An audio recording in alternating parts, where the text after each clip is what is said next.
Saludos a todos, muy buen Nicanash. Estamos en el programa. Nicanash es el Chignaupuali on Matlactli, es el número, es el 190. Igual pueden hacer el cálculo, eh, digamos, 9 veintenas y 10 unidades. 9 veintenas son 10, 180 es el número, y el 10, pues ya. Lo sumamos, nos da 190. Y bueno, pues el tonal de hoy es 8, nada más lo comparto. 8 muertes, Chicoimi Kisli, y el Consejo Tolteca: atesora el éxito y no desesperes en los momentos difíciles. Cultiva tu voluntad y tu carácter, o podrías perder cuanto has ganado. Ese es el consejo del día de hoy. Y pues estamos aquí con Frank. ¿Cómo estás, Frank? ¿Qué tal, Chinawi? ¿Cómo te va y cómo les va a todos, compañeros? Yo acá dispuesto al programa de hoy. Muy bien, perfecto. Y pues, bueno, también por si no lo vieron, pueden ir al perfil al canal de YouTube de Iglesia Tolteca. Se queda la grabación del programa del Umbral, eso es en vivo los viernes. Y pues ahora estamos en el canal de YouTube de Nación Tolteca. Entonces, y bueno, pues, ahí pueden ver la grabación y pues también estar ahí al pendiente, ¿no? Y bueno, y pues, ¿qué te gustaría practicar el día de hoy? Pues bien, un día como hoy, no me fijé si lo mencionaste, estamos en Guayaquimí, en la cuenta maya o Chicuey. No, en Guayac no, estamos, Es sí, en Guayaquimí, en la cuenta de Anagua. Chicuey dice ahí, ¿no? Chicuey Miquisqui. Ajá, sí, 8 sí, sí. muertes. Recuerden que que ambas lenguas, náhuatl y maya, se refieren a la misma cuenta. Iba a decir ambas cuentas, pero no, son una sola cuenta en diferentes lenguas. Eh, por lo tanto, para quienes estudian el calendario, uh, si les coincide en las fuentes náhuatl y maya, van por buen camino. Si empiezan a encontrar diferencias, tienen que seguir, hasta que empiecen a encontrar las similitudes, porque el calendario finalmente ni es maya ni es náhuatl, es olmeca, y es entero, es único desde su inicio y no sufrió modificaciones durante su historia por una razón. Este calendario no puede ser modificado. Está tan estudiado desde el principio que si tú interrumpes un solo mecanismo, arruinas todo lo demás. Es como ya les he mencionado varias veces, como el engranaje de un reloj, o mejor, si tú quieres, como las articulaciones de una computadora. No puedes simplemente quitar un pedazo y ya tienes que saber lo que estás haciendo, tienes que comprender el mecanismo. Entonces así pasa con este calendario. Es un sistema sumamente delicado de ciclos. Después que llegaron los cristianos, el calendario comenzó a degradarse, comenzó a perder funciones, y ahí empezó el problema. Y por otro lado, empezó a degradarse primero en la zona náhuatl y después en la zona maya. Luego hubo unas décadas de diferencia que importan mucho. Resultado: cuando lees las fuentes así de una manera superficial, rápida, te parece que se trata de dos calendarios diferentes. Pero cuando aprendes a contextualizar, a darte cuenta de en qué consistió la degradación y a qué ritmo fue, empiezas a retrotraer y llegas a un punto inmediatamente antes de la llegada de los cristianos en que eran el mismo calendario. Es fundamental entender este detalle, que la cuenta calendárica de Anahua es unificada, porque solo así podemos entrar a su segunda dimensión. El calendario tiene varias dimensiones. Ah, que yo sepa, a nivel popular jamás se ha hablado de esa segunda dimensión. Hoy vamos a mencionarla levemente, vamos a referirnos levemente a ella, pero ya es tiempo, ya estamos en los ciclos, urge descifrar esta cuenta. En lo que esperamos a ver si entra, Omey trae como tema hoy aniversario de la guerra cristera, quiere platicar brevemente sobre ese asunto, a ver si puede entrar. Eh, y también está invitado Miguel Ángel, como él es experto en ciclos, a ver si nos ayuda con la ponencia de él. Pero mientras tanto empezamos nosotros. Y mira, me estaba recordando, tuvimos fue el 20 de agosto, inicio de veintena también, que fue Xocowetzi. Como ven, ahí está el día de hoy, que es 8 muerte, y el 20 inició Xocowetzi, el día 6 lagartija. No sé si nos pudieras platicar un poco de la veintena.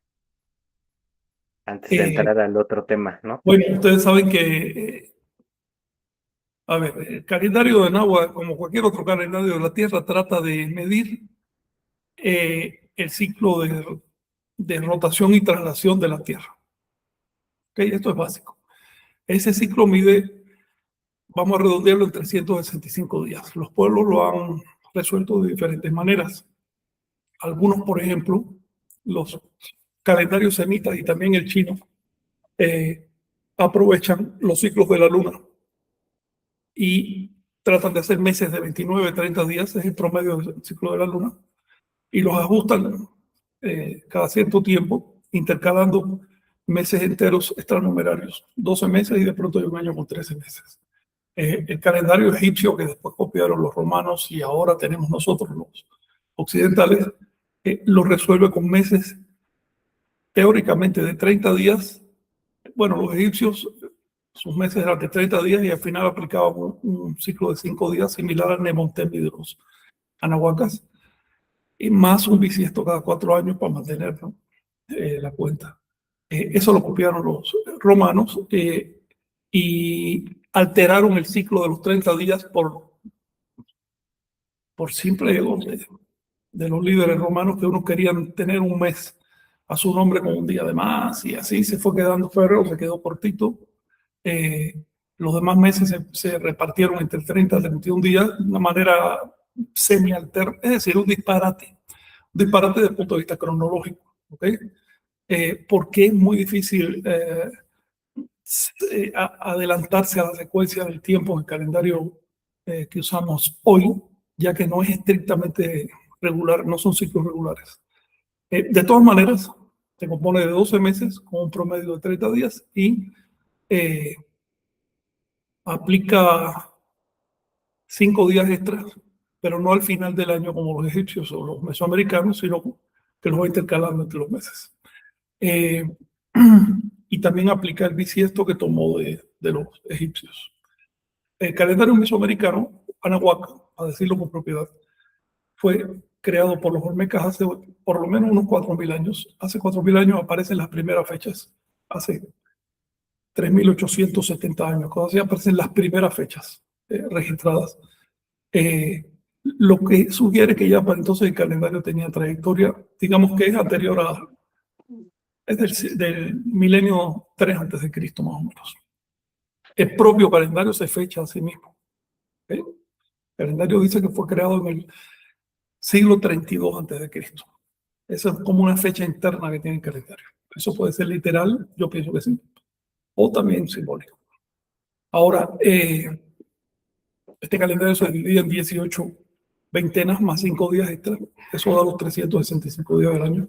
Cada 4 años introducía un bisiesto. No es así una introducción arbitraria, sino que este calendario tiene un sistema de denominación de los años basado en 4 signos. Así que los años forman paquetes de 4 años, cuadrienios. Se llamaban Teochihuitl, año divino. Y el Teochihuitl aplicaba un día de más, y esto es fundamental. Ese día de más quedó profusamente documentado en las fuentes, es de las cosas mejor establecidas del calendario. A medida que se estudia el calendario en sus fuentes y no de habladurías, se va a ir recuperando ese mecanismo.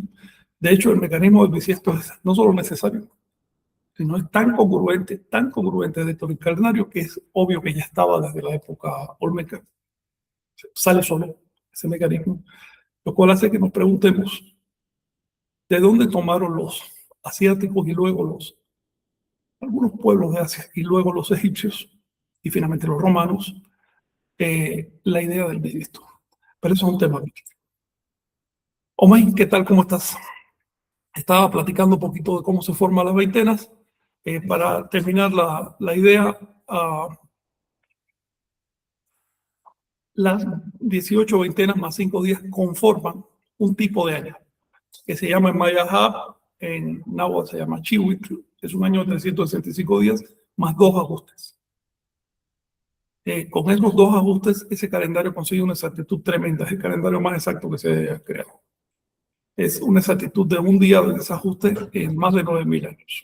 Por comparación, el calendario cristiano tiene un día de desajuste en 3.200 años. Se dan cuenta que es bastante la diferencia. Pero otros calendarios del mundo son todavía más imperfectos. Digamos, el musulmán se desajusta en un día cada 2.500 años. El calendario de los antiguos griegos tenía un desajuste de un día en 320 años. Y el calendario de los egipcios tenía un desajuste de un día en 128 años y así. Entonces, este comparativo lo hago no para humillar a otros pueblos, porque cada pueblo está en su propia circunstancia, ¿no? Sino para que se aprecie lo que vale el esfuerzo que hicieron los antiguos olmecas de crear un calendario tan perfecto como se puede con números humanos. Ahora, paralelo a ese año de 365 días, Shewit-Hab, existe otro año de 360 días, que queda relacionado tanto en fuentes náhuatl como mayas, pero su nombre propio, que solo aparece entre los mayas, es Tum. Tum significa hoy piedra, pero tú te das cuenta que esa raíz Tum está emparentada con la raíz Tom, que forma el nombre de tonal, que es el nombre del día calendárico. Así que esto viene de muy atrás, ese término. Cuando tú tienes un ciclo de 365 días ajustado, otro ciclo de 365 días vago, sin ajustar, y otro día de 360 días, eso forma una serie de ciclos de los que hablaremos hoy. Pero adelante, Omey, tú traías un tema para hoy, ¿no?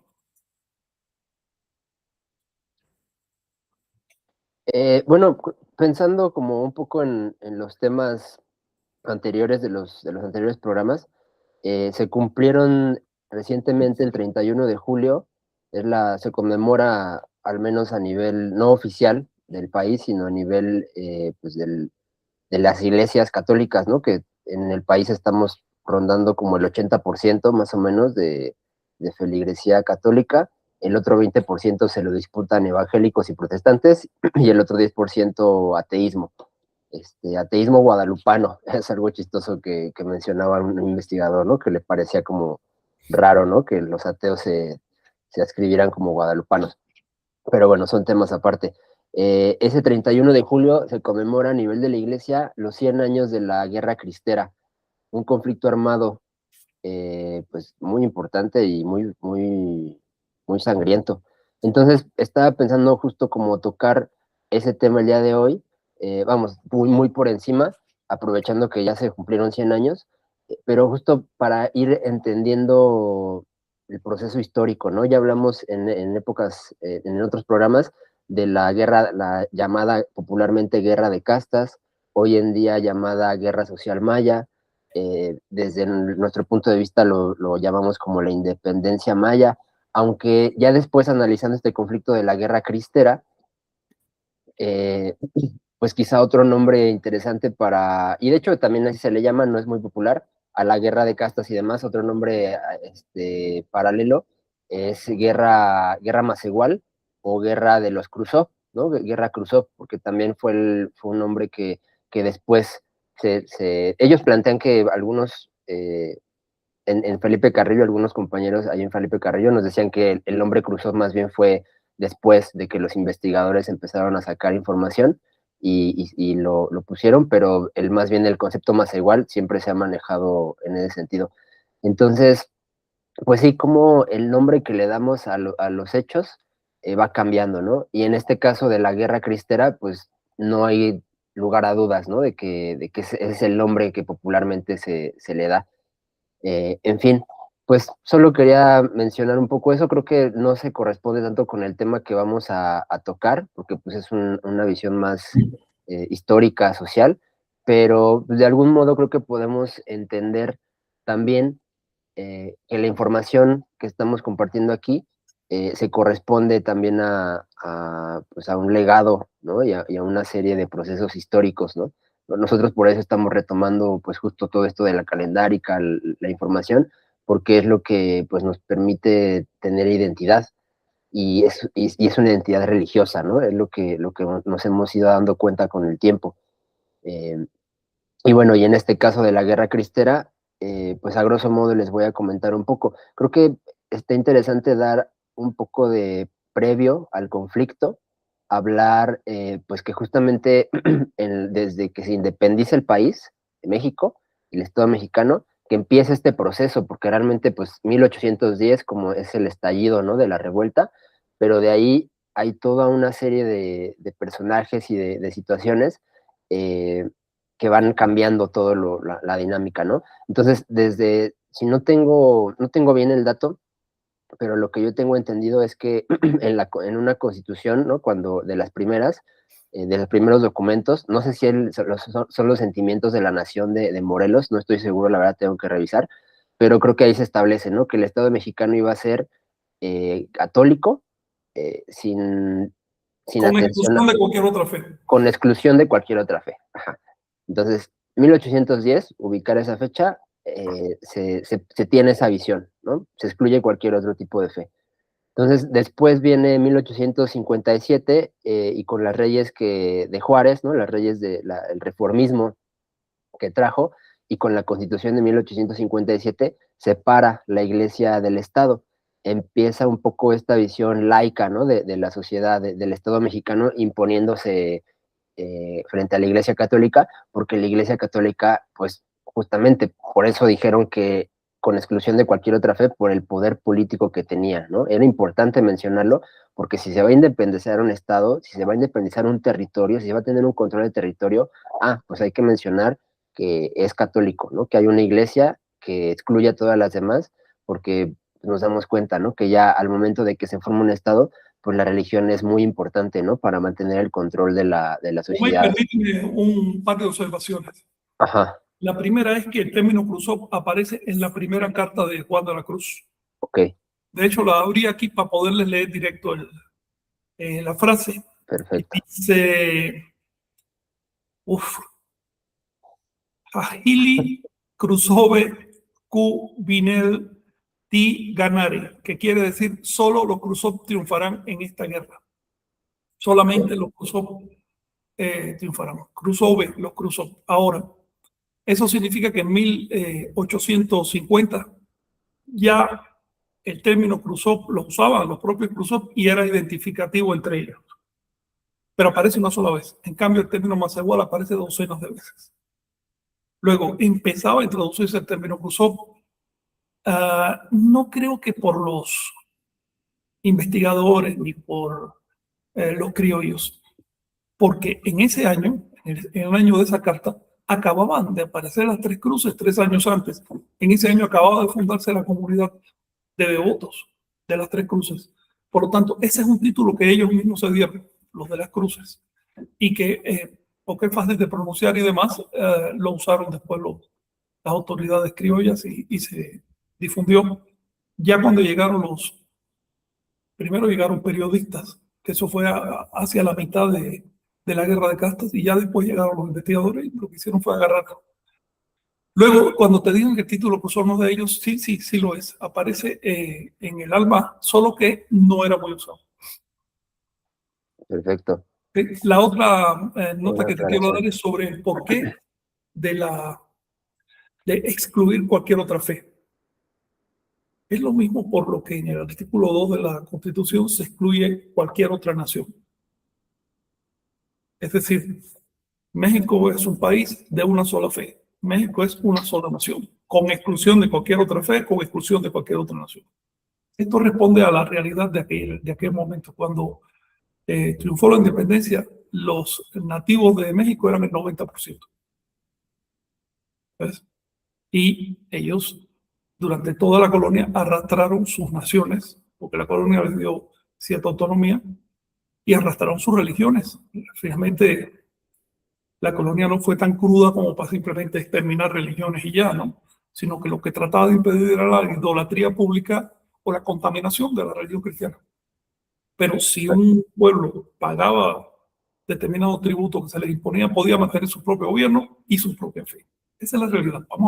No fue tan como se dice. Dime. Exacto, sí, y de hecho, fíjate, ayer también estaba viendo una conferencia de una investigadora en el Colegio de México, creo que hasta te compartí el link, que hablaba sobre el origen de las grandes civilizaciones. Y esta persona, esta investigadora, se especializó justo en el inicio en Mesopotamia y después los sumerios, ¿no? Y algo que mencionaba ella era que, pues justamente la casta sacerdotal, en donde estaban los templos y todo, era donde se recibían los recursos de los diferentes poblados y ellos se encargaban de distribuir y vamos, obviamente no todos producían lo mismo, entonces ellos eran como el engranaje que hacía que funcionara la economía y que se distribuyera la abundancia, ¿no? Y por eso ellos tenían el contacto con la divinidad y demás. Entonces, pues eso posteriormente, cuando se empiezan a conformar los estados, justamente se coincide con lo que estás diciendo, ¿no? Religiosidad y la formación de estados, de la élite política, que ya requiere instituciones, no solamente eclesiales, sino seguridad, en fin, todo lo que en un estado del territorio, el cuidado de la población, pues empieza a complejizar el asunto. Son ya, pues sí, sociedades complejas, ¿no? Con otro nivel de desarrollo. Y esto a su vez, creo que es bien importante mencionarlo, porque justo he tenido ahí unas charlas en redes de repente con algunos investigadores y no sé, yo me he quedado de repente con la impresión de que a veces ciertas visiones acerca de las raíces, sobre todo de Anáhuac, de la historia, son muy etnocéntricas, ¿no? Como que se estudia lo maya y se estudia lo mexica y nos quedamos así, pero no alcanzamos a ver como, bueno, no nos interesa a veces en ese momento por una cuestión identitaria ver lo que está pasando en otros lados, ¿no? Y después como que se califica, ¿no? A quien te dice, oye, pues salte de ahí, hay que ver otro tipo de experiencias, pues como eres, no, es que es una visión eurocéntrica, es que es una visión occidental, ¿no? Como que desde ahí se empieza a descalificar otro tipo de interpretaciones, pero bueno, creo que es relevante, ¿no? Porque precisamente la Constitución de 1857 está justamente en la época del levantamiento de los Cruzó, ¿no? Eh, y pues no es que sea una coincidencia, sino que más bien hay un ambiente Causa y efecto. a nivel Claro. territorial, pues que impulsa a que pues se animen, se aviven ciertas tensiones y que pues sí, se desarrolle todo esto que pasó, ¿no? Lo que Entonces, bueno, trataron permíteme ah, para no dejarnos más del tema de los sentimientos de la nación. Lo que sí, trataron de definir esos sentimientos al decir México solo tiene una fe que es católica y se excluye cualquier otra. Es dejarle claro a las naciones nativas que era la independencia de los criollos y no la independencia de los nativos. ujú, Dejárselo muy claro. Eso además se lo marcaron férreamente. ¿Cómo? Le quitaron todas las subvenciones que proporcionaba la colonia a las lenguas nativas y a las comunidades y a mantener su cultura, porque la ujú, colonia, recuerden que tenía un gobierno basado en la apartheid, es decir, tú para allá y yo para acá. Nosotros hablamos español, tú no puedes. Por lo tanto, la colonia estaba obligada a mantener las culturas nativas hasta donde se podía, cristianizadas y todo, pero mantenerlas como nativas para justamente distinguir a la clase dominante. Pero los criollos encontraron una forma más inteligente de dominar, que es ahora vamos a integrarlos y van a tener que hablar español. Entonces lo primero que hicieron fue mandar misioneros por todas las comunidades a enseñarles a hablar español con el supuesto fin de integrarlos a la nación única que estaba surgiendo y a la fe única que se estaba imponiendo, pero sabiendo muy bien que si tú tienes una lengua dominante y se la arrojas encima una lengua dominada así de manera brutal, sin ningún cuidado, esa se va a extinguir. El resultado es que, voy a poner como ejemplo, el náhuatl clásico que se conservó hasta durante toda la colonia, ya en la década de 1820 se extinguió. Y la mitad de las lenguas que se habían conservado durante la colonia, la mitad se extinguió en los primeros 40 años de la independencia. Y desde entonces empezó a decaer ya hasta el 2060, que ya no va a quedar ninguna. El resultado es el siguiente. Los hechos y el enfoque que hicieron de los hechos los propios independentistas nos dice lo que estaba pasando por detrás, aunque ellos no lo confesaron. Lo que había detrás es que a medida que España se debilitaba, las naciones nativas concebieron la esperanza, ¿no?, de recuperar su territorio. Eso queda muy claramente descrito en el Chilam Balam de Choquén, que relata esa etapa de cómo pasaron de la colonia a la independencia. Es el único Chilam que describe eso con detalle. Y se ve que estaban esperanzados las naciones nativas. Empezaron a resurgir los cultos nativos. Empezaron a darse cuenta, bueno, si se va a España, se va a la iglesia. Ahora podemos volver a nuestras tradiciones. Recuerda, 90% de la población de México En Sudamérica era más del 90%. Eran muy pocos criollos dominando una gran masa. Los criollos entonces necesitaban acentuar sus herramientas de poder. Por un lado, la religión del conquistador, y por el otro lado, el concepto de nación, concepto europeo de nación, que es un concepto monopólico, hegemónico. Es decir, si esto es una nación, aquí no puede haber ninguna otra. Tiene que ser solamente esta. Y ese concepto se tiene estable.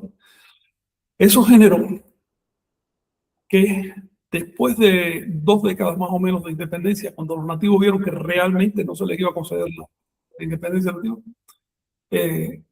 alzaran de nuevo el ciclo de guerras de casta que ya se había ido atenuando al final de la colonia. Y de hecho, bueno, digo guerra de casta para aplicarle el nombre de la última de ellas. En realidad son guerras de independencia. De hecho, la más cruel, la más larga y la más sangrienta, la que costó más muertos, fue la de los mayas y fue ya en tiempos independentistas.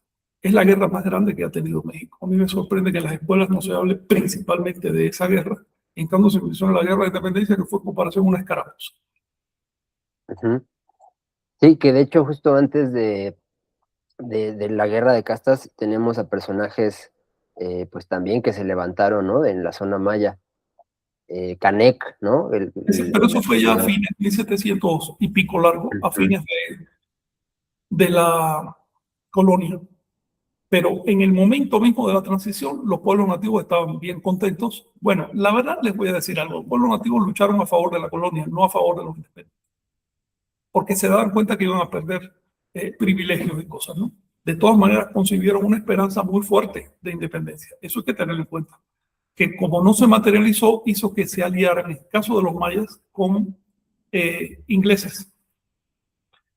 Porque tenían a Belice al lado, entonces les era muy cómodo aliarse con los ingleses, y los ingleses explotaron esa esperanza para obtener ciertos recursos imprescindibles en ese momento que estaban en el territorio maya. Ese fue un tema de saqueo. Los ingleses, por supuesto, que no iban a ayudar jamás a darle independencia a los mayas, porque eso hubiera sido enemistarse con una nación que acababa de surgir, poderosa, grande. En ese momento, recuerden que México llegaba hasta la frontera de Alaska. Entonces no tenían ganas de buscarse ese enemigo. Y pues simplemente engañaron a los mayas. De manera que, a ver, lo que estamos viendo es cómo un proceso colonial desarrolló. Se fueron los españoles, se quedaron sus hijos, tomaron el poder en toda América. Es un fenómeno continental. ¿A costa de qué? Pues de la religión y de la independencia de los pueblos nativos. Ese es un tema. Y desde entonces implementaron una política de apoyo a los pueblos nativos diseñada para desarticular. Si tú haces apoyo indiscreto, puede hacer más daño que bien.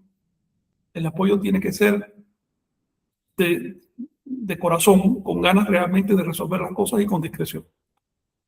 Si, por ejemplo, te voy a poner el caso de cierta etnia norteamericana que estaba dando molestia a los inuit, que nosotros conocemos como esquimales. Le daban molestia al gobierno norteamericano porque estaban reclamando sus tierras y demás. Entonces, ¿qué hizo el gobierno norteamericano? Les concedió participación en el petróleo que hay debajo de sus tierras. ¿Ves? Les concedió acciones. No les dijo, vengan a trabajar acá y ganen su dinero, sino, vamos a repartir. ¿Cuántos son ustedes? Tantos cientos de miles. A cada uno les toca 3 millones de dólares. Y ya con eso fue una ayuda que le dieron a la etnia, que la extinguió, la hizo pedazos. Porque claro, si tú vives en una comunidad y te caen unos milloncitos de dólares, lo primero que haces es mirar a otro lado. Entonces, hay que ser muy cuidadoso con esto. Por ejemplo, Justo Sierra hizo aquí un proyecto en México hace muchísimo tiempo para que los nativos se integraran a la nación, y no se le ocurrió otra cosa que crear cartillas en español con adoctrinamiento criollo, adoctrinamiento católico criollo. ¿Ves? El resultado es que a medida que las comunidades aprendían a leer, también se estaban intoxicando. Y este tema llega hasta hoy. Les conté una vez que en el año 2005 me encontré una señora que yo conocía desde hace décadas, que estaba en la onda de la alfabetización de comunidades en Chihuahua. Y me dijo que después de tanto esfuerzo de haber conseguido alfabetizar a varias comunidades, descubrieron que las estaban destruyendo, porque lo que les dejaron a leer fue basura básicamente. Ujú. Entonces una comunidad que se mantenía intacta, o bastante intacta, debido a que no tenía ese adoctrinamiento, de pronto se abrió al adoctrinamiento. Ujú. Esto es una lección Sí, para nosotros. de Sí, hecho voy a adelante. hablar de eso ahorita, porque justo ahí desemboca precisamente en los cambios políticos que hubo a nivel global que trajeron eso que me comentas, ¿no? De la alfabetización en las comunidades y pues que seguramente ya lo podemos inclusive relacionar con el zapatismo y con movimientos más actuales.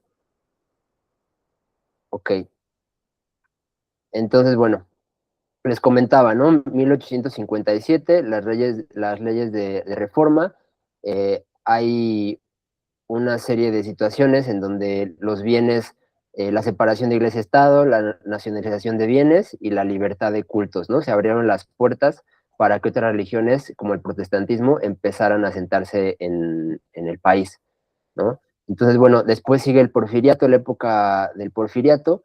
El Porfirio mantiene una tolerancia más práctica, una visión conciliativa, bueno, de conciliación con la Iglesia Católica sobre todo, y bueno, ahí se mantiene, digamos, como esa situación, pero después estalla la Revolución Mexicana, 1910, y surge la Constitución de 1917, en donde ahí precisamente se elimina esa tolerancia del porfiriato y se subordina por completo a la Iglesia al poder del Estado, ¿no? Entonces, ese punto fue crucial, ¿no? Desde 1857 hasta 1917 pues la situación se complica, ¿no?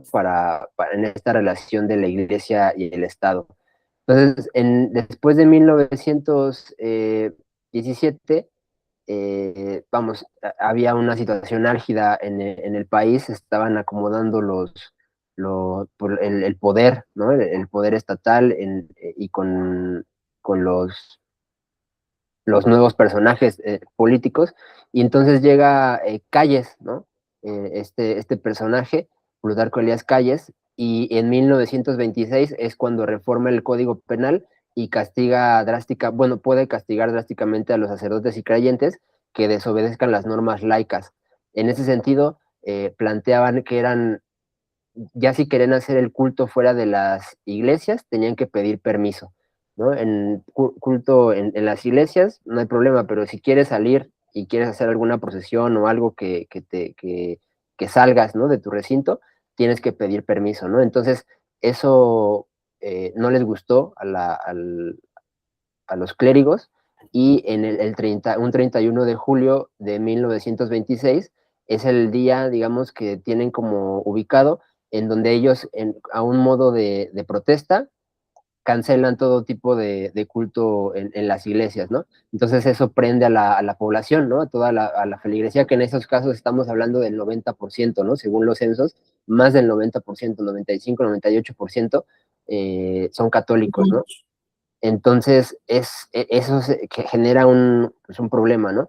De hecho, ayer igual, hace unos días también estaba viendo algunas entrevistas que justo son con especialistas en estos temas, y uno de ellos mencionaba que esta guerra, tal cual, dejó más o menos como 250,000 pues, personas muertas, ¿no? Con este tipo de números tan escandalosos.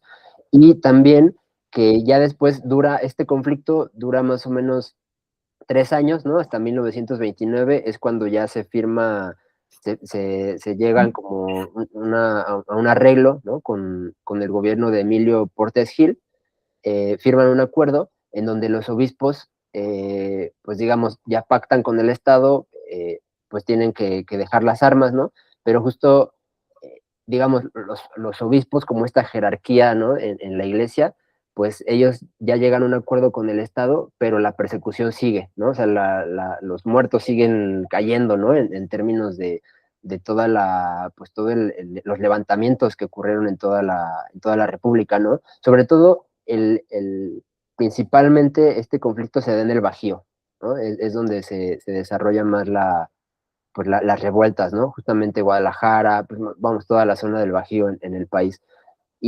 Pero bueno, ¿esto qué consecuencias trae? ¿Qué consecuencias políticas sobre todo?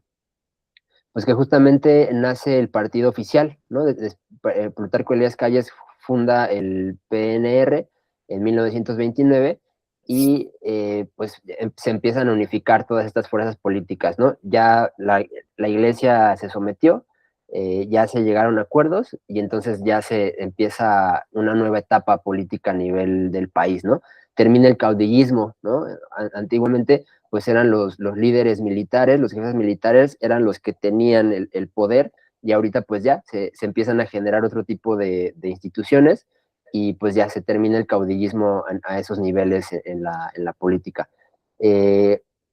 Y pues digamos, empieza una nueva dinámica en el movimiento y empiezan a generarse también estos centros urbanos, ¿no? Y empiezan pues a alfabetizar, ¿no? De manera más directa a la población, ¿no? Justamente, pues ya no era que hubiera solamente una religión, sino más bien ahora la cuestión iba a ser por la lengua, ¿no? Que el español tuviera el arraigo identitario más poderoso.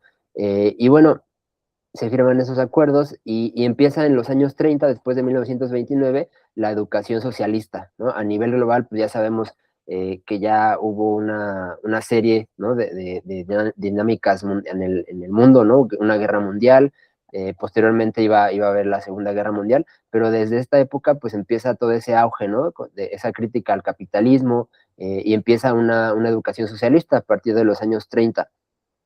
Se generan pues otro estallido también en la Me época. permite una observación ahí. Sí, Adoctrinamiento. Adoctrinamiento. básicamente. Es cuando sigues un proceso coherente con el desarrollo de la sociedad. Pero la sociedad mexicana hasta la primera mitad completa del siglo XX, a ver, todavía estaba heredando instituciones coloniales. La colonia, pese a que fue ya, todavía seguía teniendo instituciones que eran casi medievales. El capitalismo era apenas incipiente. Por supuesto que no había condiciones para una lucha obrera, ni para una lucha de clases, ni nada de eso en México. Todo eso fue metido a la fuerza para tratar de aprovechar debilidades de la sociedad mexicana. Y eso provocó problemas que después más o menos se trataron de subsanar, pero hasta hoy sigue habiendo problemas. Fue lo mismo que pasó en Rusia. Una sociedad que, oye, todavía era feudal a inicios del siglo XX.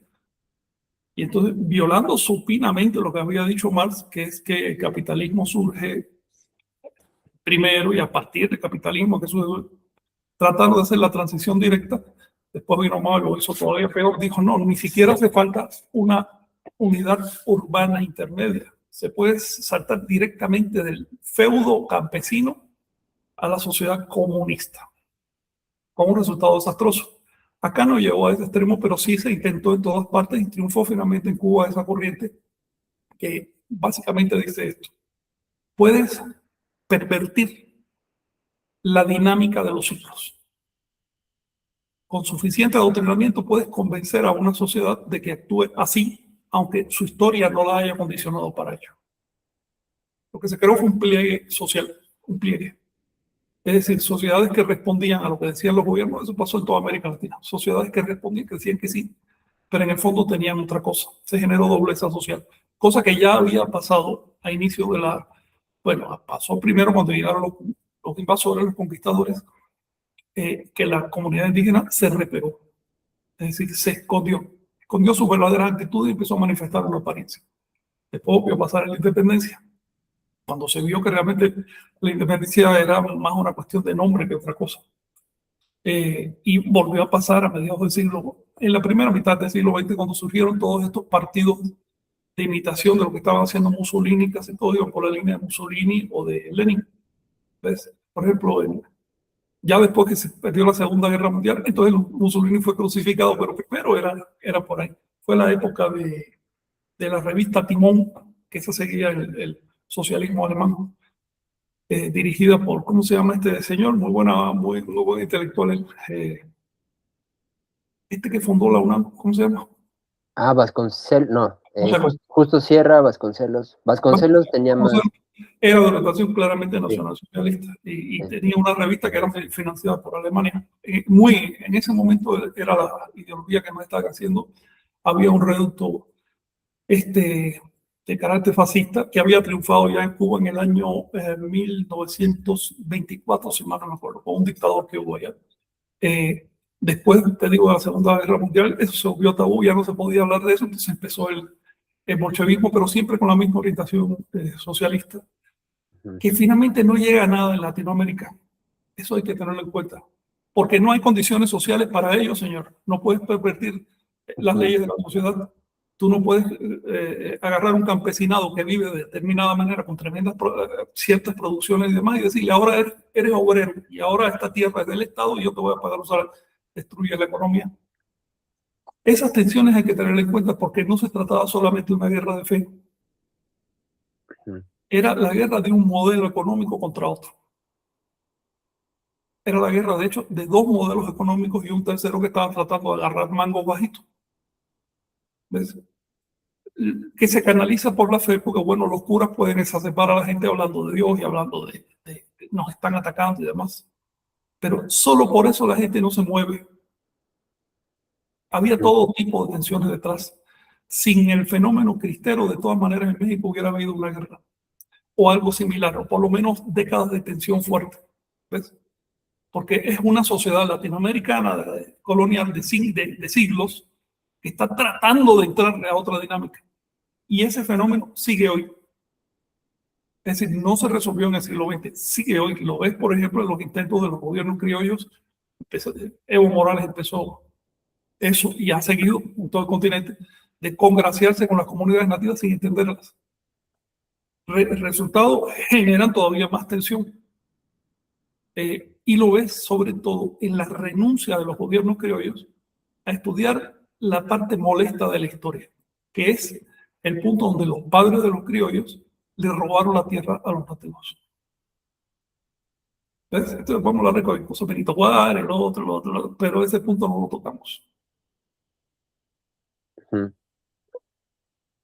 Sí, Miguel.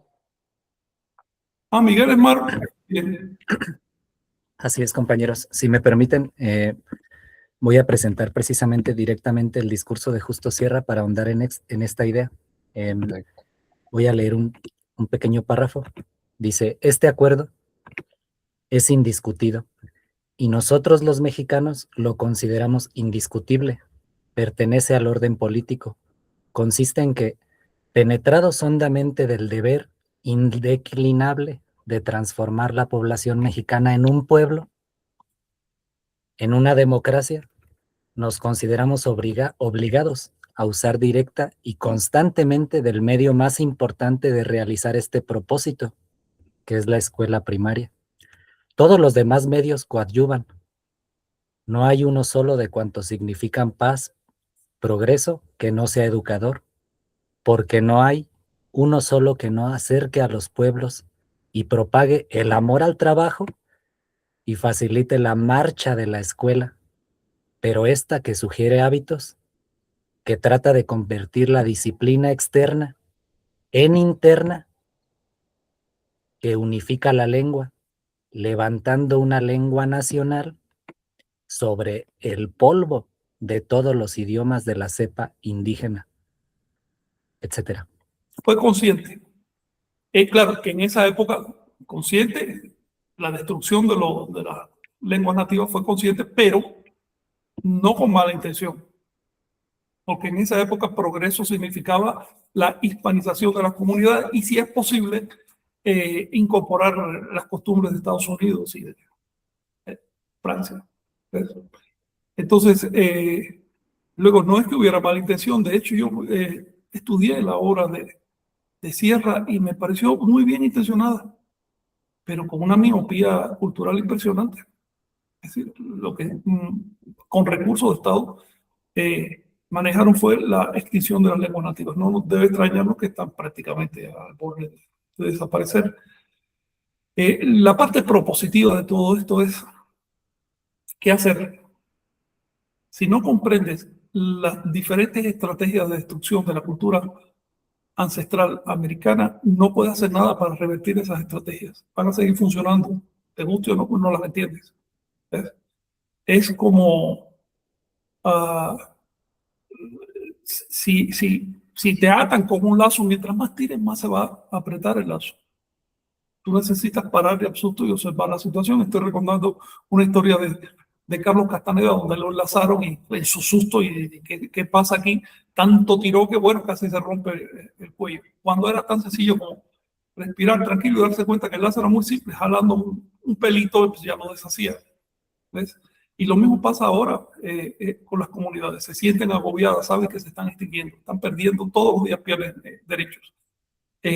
Mi consejo a las comunidades: mediten antes de dar un paso. No crean lo que se les está diciendo, porque incluso con las mejores intenciones las manipulan y las destruyen. No quiero hablar más explícitamente, pero creo que a buen entendedor sobran palabras, ¿no? Esto que nos acaba de leer Miguel hoy suena vergonzoso. En esa época le dieron aplausos, de hecho lo nombraron para hacer esto a escala nacional. Pero lo mismo se hizo en toda América. De hecho, la conclusión de esa política fue, me parece a mí, la forma más álgida de esa política fue lo que hizo Evo en Bolivia, que un pueblo que tenía una clara unidad nativa nacional, pasaba del 85% de la población nativa cuando llegó, totalmente unida contra la oligarquía dominante, se empezó a quebrar. Y ahora resulta que son un montón de comunidades peleando entre sí. La misma oligarquía sigue dominando ahora con menos problemas. Por lo tanto, en el trabajo con las comunidades y en el trabajo desde las comunidades hay que tener mucho cuidado con las promesas que vienen de fuera y con el anzuelo que te lanzan. Si te vienen con una doctrina foránea, hablo por ejemplo del zapatismo, si te vienen con una doctrina extranjera, sea marxista, capitalista, lo que sea, si es una doctrina extranjera, ten cuidado, porque en la medida que te abras a eso, vas a perder tu propia doctrina. Hay un principio en la cultura es un tejido. Si le agarras un hilo y se lo sacas, empieza a descomponerse todo el tejido porque cada parte resuena con los demás. Así que simplemente no es sustituir un pedacito y no pasa nada. No, sustituye un pedacito y todo termina siendo sustituido. Eso pasa lo mismo si acepta una enseñanza, digamos, evangélica, que se acepta una enseñanza marxista, que es una enseñanza de donde venga, que sea de fuera. La cultura se crea a sí misma. La cultura tiene mecanismos para procesar los aportes foráneos, pero nunca la sustitución brutal. Por otro lado, para que una cultura pueda procesar mecanismos foráneos, necesita solidez. Si eso que estás incorporando es más sólido que lo que tú tienes, termina destruyéndolo. Jesús puso este ejemplo. Imagínate que tienes una manta, una capa vieja que se está deshaciendo y se le hizo una rajadura. Si tú la coses con un hilo más fuerte que de la propia capa o le pones de remiendo un parche de una tela más fuerte, esa termina de destruir la capa. Si una unidad cultural, como puede decir el adoctrinamiento evangélico, el adoctrinamiento marxista, llega con recursos, con dólares, con internet, con todo tipo de propaganda, y además está de moda en el resto del mundo, contra una comunidad que apenas puede mantener su cultura, que está en estado ya en el límite de la extinción, está claro quién va a salir ganando ahí. Por lo tanto, en mi opinión, y es lo que estamos tratando de demostrar a través de la Iglesia Tolteca, el camino para solidificar la cultura de las comunidades es desde adentro. Aquellas comunidades que generan literatura sagrada tienen un tesoro y eso hay que potenciarlo. Lo que va a repetir. Les guste o no les guste a los elementos desplazados dentro de esas comunidades. Se va a hacer porque es así. Y ya eso empieza a dar resultados en la medida que tú empoderas a la comunidad desde dentro, sin necesidad de recurrir a doctrina foránea. La comunidad empieza a cobrar conciencia, a trabajar, a unirse. Luego, es normal que elementos desplazados dentro de las comunidades traten de interrumpir ese proceso. Yo quería hablarles hoy de otro tema, pero si tienes algo más que decir, Omey, lo que pasa es que el tema que quiero hablar es un poquito... Sí, por eso lo mencioné, que no es muy social esto que estamos hablando, pero no, de mi parte, pues sería como esa visión, porque es muy complejo, la verdad, hablar de estos temas, Sí. y me voy a hacer Recuerda, bolas. los católicos quieren presentar la guerra cristiana como un acto de fe. Sí. No, Ah, un acto económico, en el fondo. ¿Sí? sí. De hecho, apenas hubo, justo en esta conmemoración de los 100 años, hicieron una carta a los obispos y ahí mencionan justo el consignas, ¿no? O sea, justamente las fechas y las conmemoraciones, desde un punto de vista organizativo, sirven para convocar la atención y para acentuar ciertos elementos de la narrativa. Entonces, por eso nosotros nos enfocamos en la historia, porque nos interesa también generar puentes de comunicación y de diálogo acerca de la historia, porque es la Claro, narrativa que estamos construyendo y es lo que claro. nos permite como comunidad afianzar nuestras raíces y pues identificarnos, ¿no? Al final. Además, es un elemento que tenemos que entender para poder comprender la situación actual. Exacto. Sin embargo, dejarlo únicamente en guerra de fe, en la guerra de los católicos contra el Estado seglar, laico, es suponer que una vez que se acabó esa guerra se resolvió el problema. No, el problema que generó esa guerra sigue tan vivo, va cambiando de forma. Esa guerra solo fue una manifestación de un problema mucho más profundo, que es el choque de dos modelos. De hecho, de tres modelos, por ahí está el modelo nativo que sigue resistiendo un poco. Después el modelo hispánico que tenía unas formas de producción y finalmente el modelo capitalista que lo trataron de imponer a las malas de México. Y además otras cosas, ¿no? Que ya son fenómenos más pequeños, pero que tuvieron mucha influencia, como todos estos adoctrinadores que llegaron con librillos europeos, que sí, de Rusia, de Alemania. ¿Ves? En Argentina llegaron al extremo de imponer un gobierno de corte italiano, tú sabes, ¿no? Ujú. Peronismo, finalmente era. Peronismo. Ese fue. Bueno, lo que les quería mencionar hoy, lo que quiero platicar hoy por la época en que estamos, es lo siguiente. Mira, el reflejo de lo que está pasando dentro de las comunidades nativas quedó sobre todo recogido en las obras mayas, particularmente en los libros de Chilambalam. Es una gran fortuna que los mayas hayan escrito tanto durante la colonia, porque nos permite leer la realidad desde otro punto de vista. No es la visión de los vencidos, como dicen los académicos, no es la visión de los triunfadores tampoco, sino es simplemente la visión de un pueblo de resistencia. Y esa quedó recogida en las profecías mayas. Yo quiero, aprovechando el hecho de que estamos terminando ya meses, 2 meses, 3, ¿no? Acaba el siguiente atado de 52 años. Digo, el presente atado de 52 años empieza el siguiente, 2, 3 meses.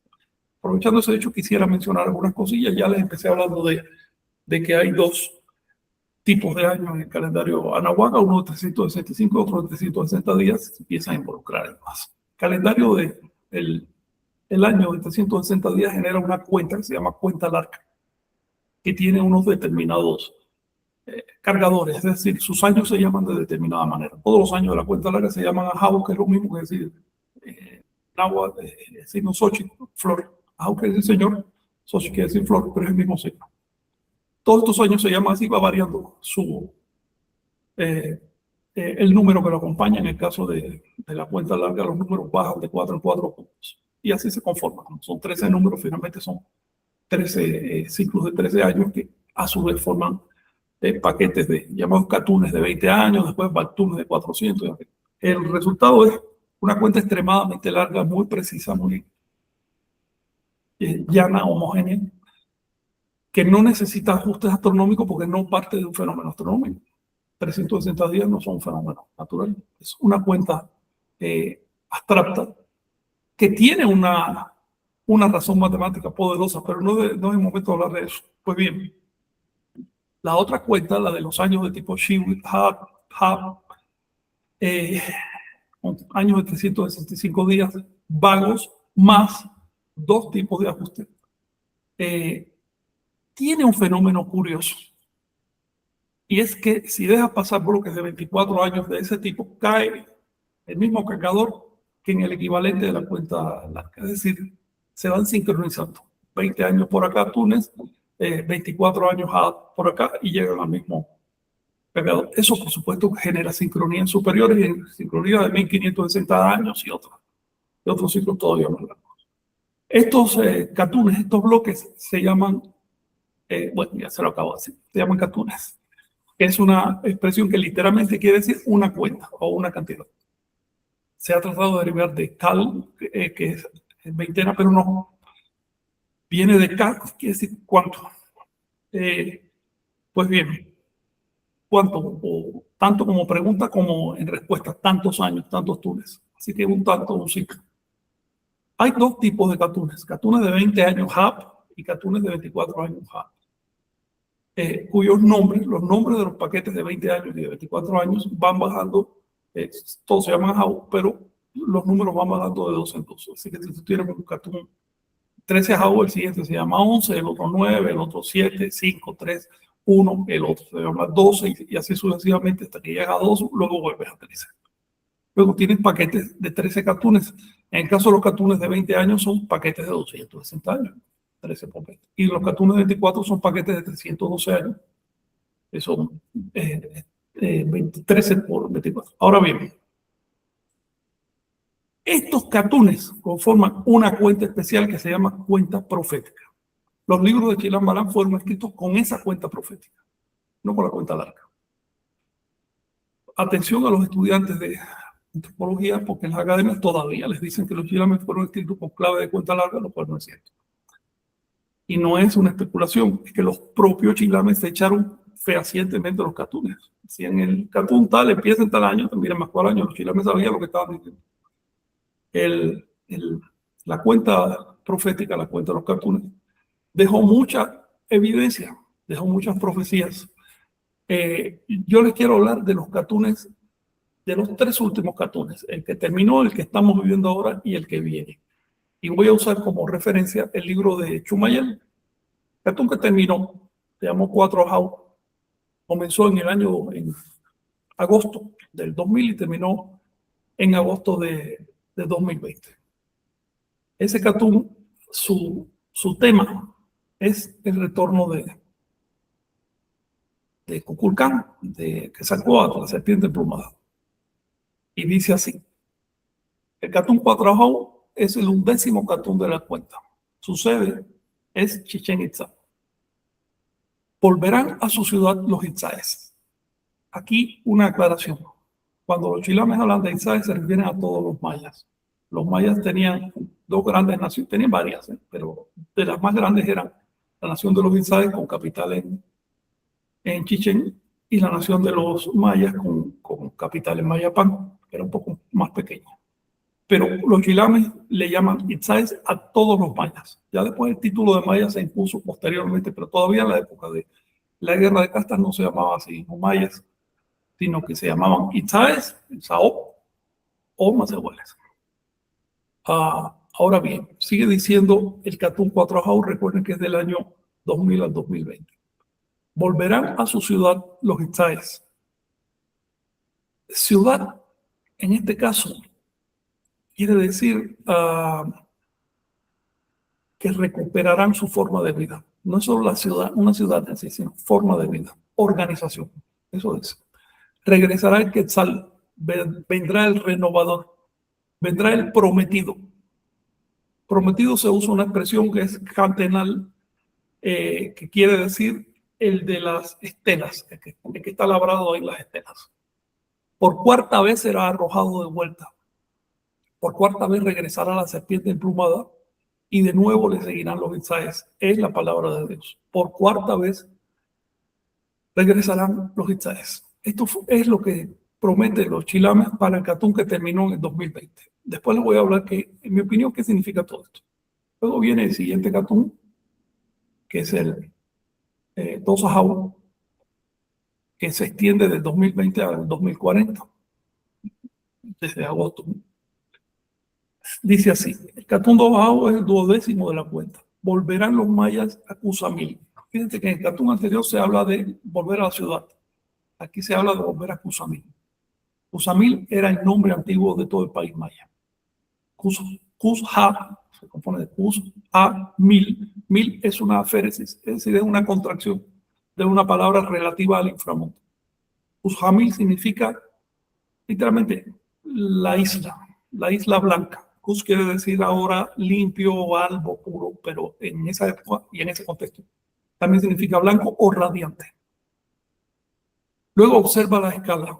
en un catún se dice que van a volver a su ciudad, a su forma de vida. En otro catún se dice que van a volver a su país, a Cuzamil.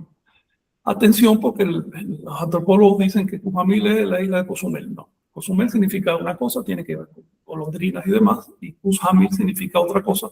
El nombre de Cuzamil no aparece en los chilames como referencia a Cozumel, sino como referencia a todo el país, lo cual no quita que la isla de Cozumel sea símbolo de todo Cozumel. Sigue diciendo, el bosque de Copal es la sede del Catún. A la mitad, bosque de Copal quiere decir espiritualidad. El copal o el humo del incienso. Para los anahuacas, ¿eh? Bueno, los mayas le llaman pom. La verdad es que el chilán, un balán dice pom, pero yo traduzco copal como una palabra más conocida. El aroma significa lo espiritual o lo sutil.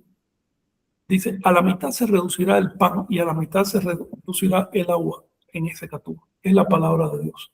A la mitad se reducirá además el templo de los que mandan. Se cumplirá la palabra de Dios cuando se acabe el catún 2 ajao. Así que aquí tenemos 3 cosas importantes. Primero, los mayas van a volver a su país. Yo lo entiendo como cobrar conciencia de todo lo que implica el ser maya. Es su historia, su cultura, su religión ancestral, el desarrollo de esa religión, sus textos sagrados y también, por supuesto, una dimensión territorial, pero la verdad es parte consejo y parte interpretación. Yo lo veo más bien como una patria espiritual. Patria espiritual.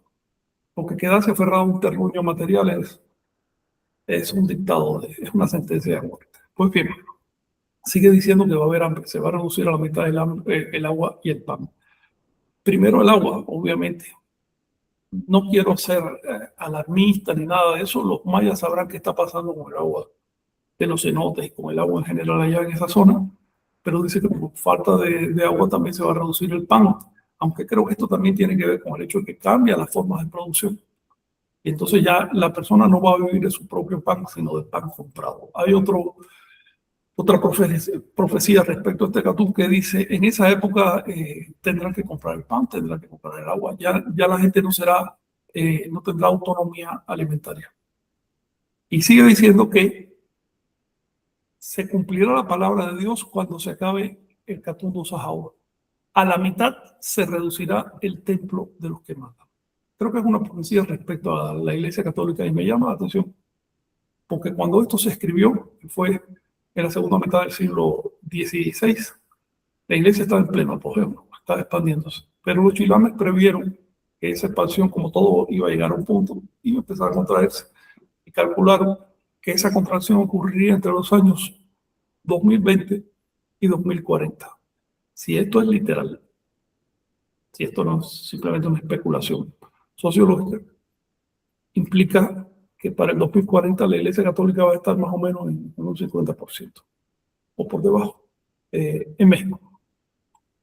Si ustedes tienen algo que opinar sobre esto.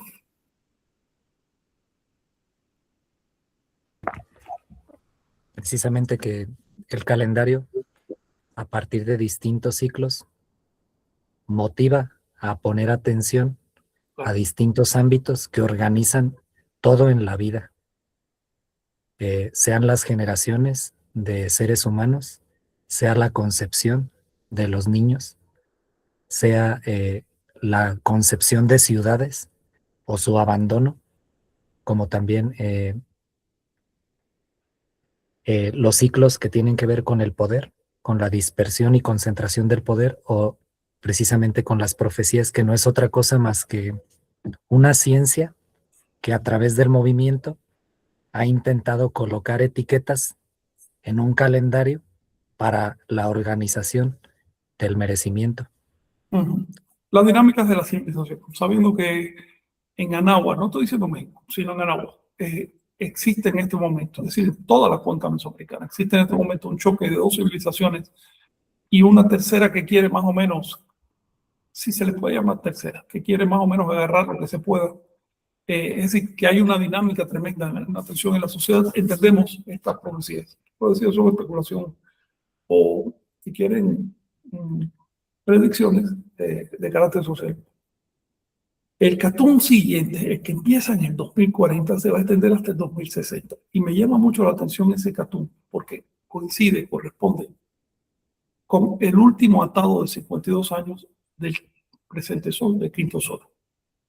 El último atado va a comenzar ahora en el año, bueno, este año, en noviembre, cae su cargador, comienza formalmente en febrero del 2027, se va a extender hasta febrero de 2079. Siendo el último atado del quinto sol, es un atado resumen, es un atado para recapitular todo lo que se hizo y trazar normativas. Ya después que empiece, ya hay que tenerlo todo claro. En la cosmovisión anahuaca, las cosas se resuelven de antemano.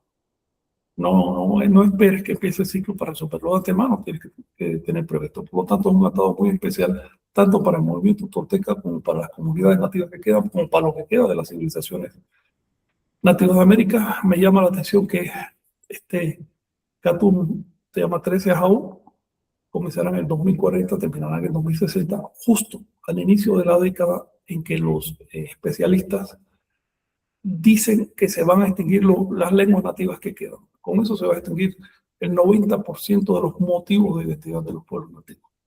Cuando todos hablen español o inglés, les va a ser difícil recordar hasta su propio nombre. Voy a leer algo de este Catún 13 Ajaú, porque las señales que vienen para las siguientes décadas son fuertes y son señales que los compañeros que nos sucedan, las nuevas generaciones de movimiento tolteca, tienen que atender. Sigue diciendo, Catún 13 es el juicio. Corresponde a un fin de ciclo. Catún 13 mide la cuenta. La serpiente Faisán que desciende, está hablando de determinada constelación que lo señala. Es la sede de este Catún. Su sede física es la ciudad de Cobá. Será exhibido el ramillete de flores de los gobernantes de la tierra. Es decir, el ramillete de flores es una forma muy alambicada de los catunes, de los chilames. Es decir, serán juzgados los gobernantes a partir de sus acciones. Se revisarán sus acciones. ¿Qué hiciste? Se volteará el sol, se volteará la luna, porque es el juicio universal. Es decir, el orden establecido se volteará. Habrá otra cosa. Eso es lo que están previendo los chilames para unas décadas. Chorrarán sangre los árboles y las piedras. Arderán el cielo y la tierra. Son imágenes bastante fuertes, ¿no? Que simbolizan el cambio. Sigue diciendo, ¿cómo me quedé? Arderán el cielo y la tierra. Es el divino juicio. El cielo y la tierra no lo soportarán. Perderán su fuerza y no permanecerán. No está hablando de que se caiga literalmente el cielo o que se voltee literalmente la tierra. Son metáforas. ¿Ok? En concreto, el orden cielo-tierra representa la estabilidad del ciclo precesional. No solo en América, en todas las civilizaciones de la Tierra que conocieron este ciclo. El retorno del ciclo al inicio se describe como el voltearse de la Tierra y el cielo. Es decir, dieron la vuelta completa. Nosotros estamos pensando en este volteo y ellos realmente lo veían así. Porque para nosotros el norte está para arriba y el sol a un lado, pero ellos ponían el sol para arriba. Así que realmente esa convulsión que tiene en torno al eje que ocurre en torno al eje del Polo Norte es un volteo literal de la Tierra. Y es lo que está expresando este verso. Esto va a coincidir, le dice, cuando se termine el ciclo de precesión del equinoccio. Se los menciono porque son señales que nos permiten ir ubicando, ¿no? ¿Cómo se va a cumplir esto? Sigue diciendo. ¿Quieres comentar algo sobre esto, Miguel? Bueno, me gustaría comentar simplemente que los 5 soles históricos están cerca de terminar en este periodo catónico. Por lo tanto, el hemiciclo que en algún momento comenzó con la irrupción de los invasores, precisamente ese signo que estuvo en algún momento arriba va a estar abajo. Por lo tanto, el signo que estuvo abajo va a volver a dar la vuelta y estar arriba. Entonces es pues un signo de tensiones, ¿no? Pero más que profetizar que vaya a haber estas tensiones, nos está invitando a través del merecimiento a compulsar esas soluciones Claro, claro. Esto no es una queja. Esto es son ideas de lo que va a pasar para tomar medidas, es lo que está diciendo. Pero bueno, te hago la señalización recuerda cuando leas este tipo de metáforas y cosas así en las fuentes, recuerda que siempre ellos están poniendo el sol para arriba. Cuando habla de voltearse, se está refiriendo a lo que nosotros vemos así, ¿ok? Y es el ciclo de precesión. Sigue diciendo que entrarán en el cristianismo las grandes ciudades y sus moradores, y también la ciudad llamada Mono. Quién sabe, se discute qué ciudad es esa. Así como todos los pueblos y aldeas y todos los engendrados de nuestro país de Maya Kusami. Fíjense que el Catún anterior dice que a la mitad se reducirá la iglesia de los que mandan. Pero este dice que todos terminarán de entrar al cristianismo. Parece una contradicción, pero no lo es. Es porque en el tiempo que escribieron los chilames, cristianismo no significaba catolicismo. Cristianismo simplemente significaba lo correcto. Ser un cristiano era ser buena persona. ¿Ves?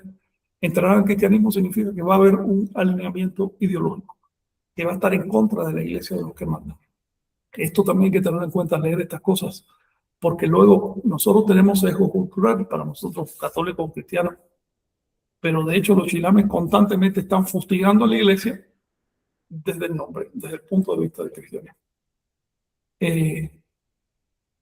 Con esto no estoy diciendo que va a crecer el cristianismo. Salgamos de nuestro sesgo. Tratemos de entender qué quiso decir el chino.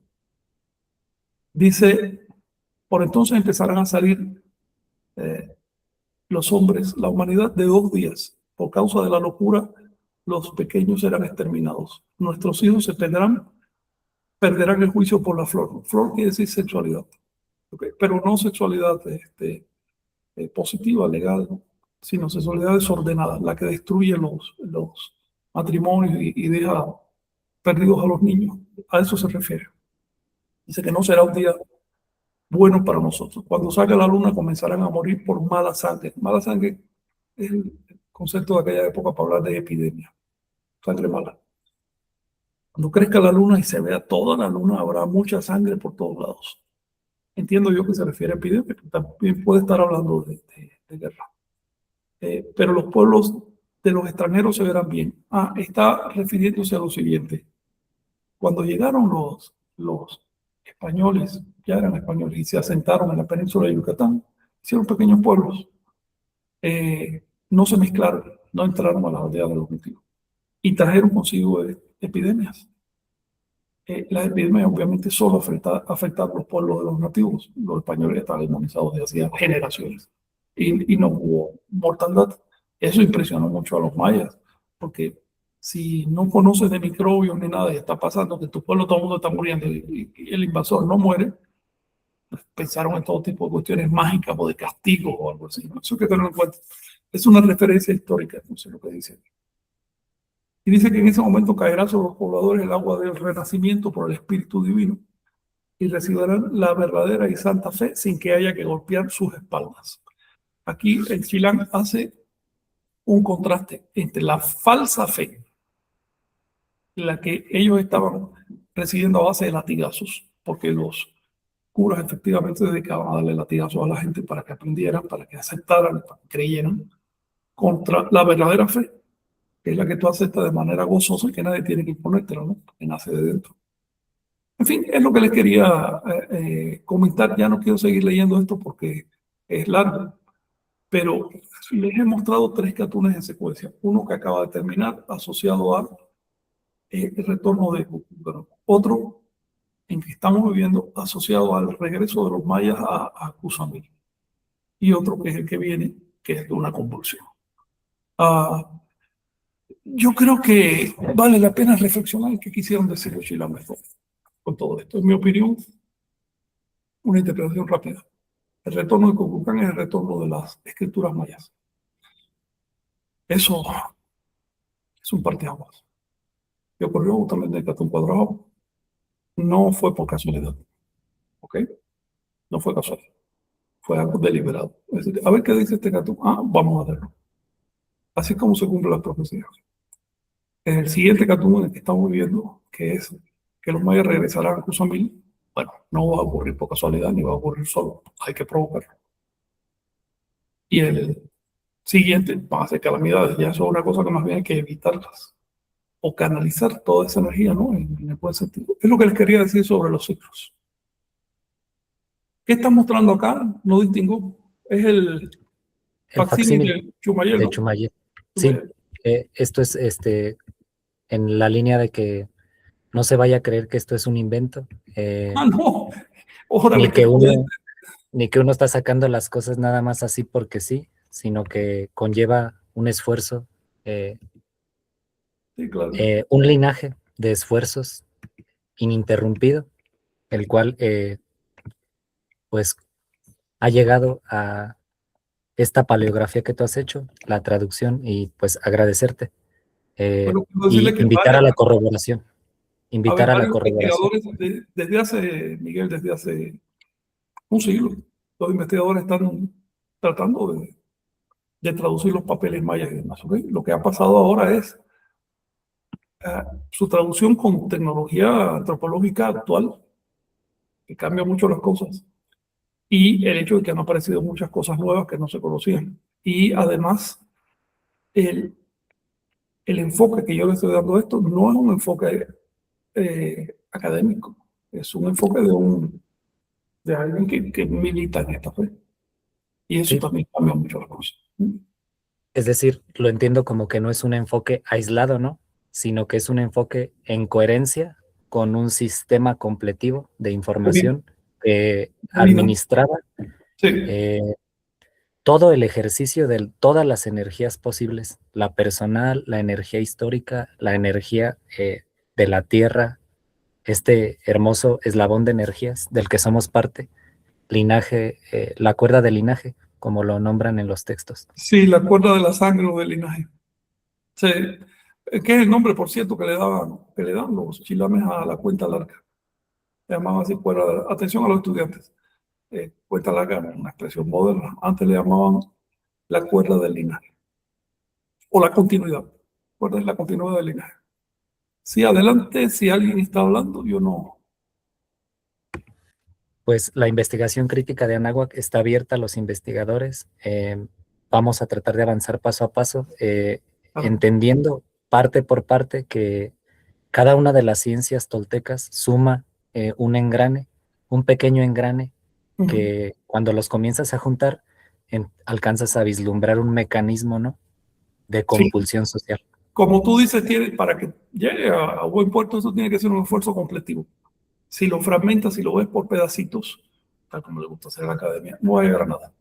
Es por eso que después de un siglo de intentos académicos de traducir los chilames, todavía no se habían traducido todas las porciones proféticas y honestamente, no me gusta decirlo, pero no se había traducido bien. Entonces, eh, tú tienes que amar la causa, tienes que vivir la causa para que le dediques toda tu pasión y toda tu energía intelectual. De otro modo, lo haces solo para cubrir una tesis académica, para publicar algo.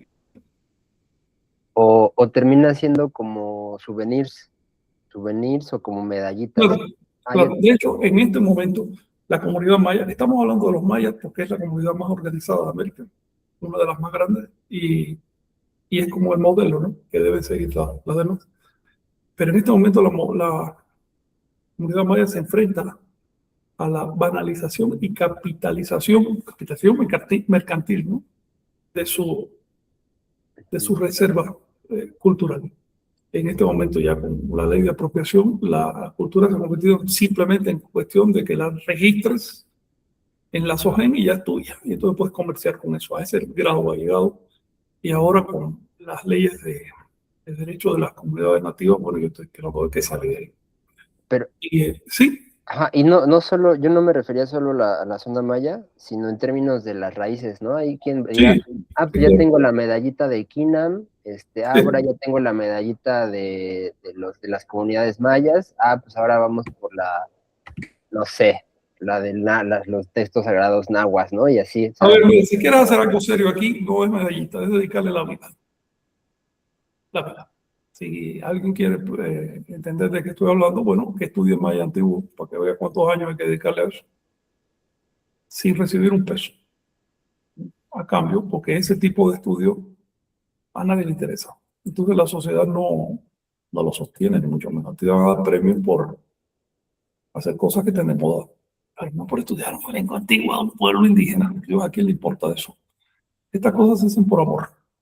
Estamos en un momento muy especial y lo que te quería decir, Omey, es que la tentación de los pueblos nativos está, por un lado, en capitalizar desde el punto de vista occidental, ¿no? su patrimonio, y por el otro, en convertirlo en puro folclore y en cosas para la venta. Yo sospecho que los estados criollos de América van a fomentar la posibilidad de los nativos de comerciar mercantilmente con sus raíces. Y en ese momento, por supuesto, va a mandar sobre las comunidades el que compra, el dólar. Si vienen gente buscando determinado producto y demás, las comunidades lo van a empezar a hacer porque necesitan ese dinero. Es decir, se queda totalmente desprotegida la cultura. Quería hablar también algo muy particular. Quiero hacer un saludo quiero saludar en este momento un compañero maya que nos eh, ha orientado, nos ha dado unos consejos muy útiles.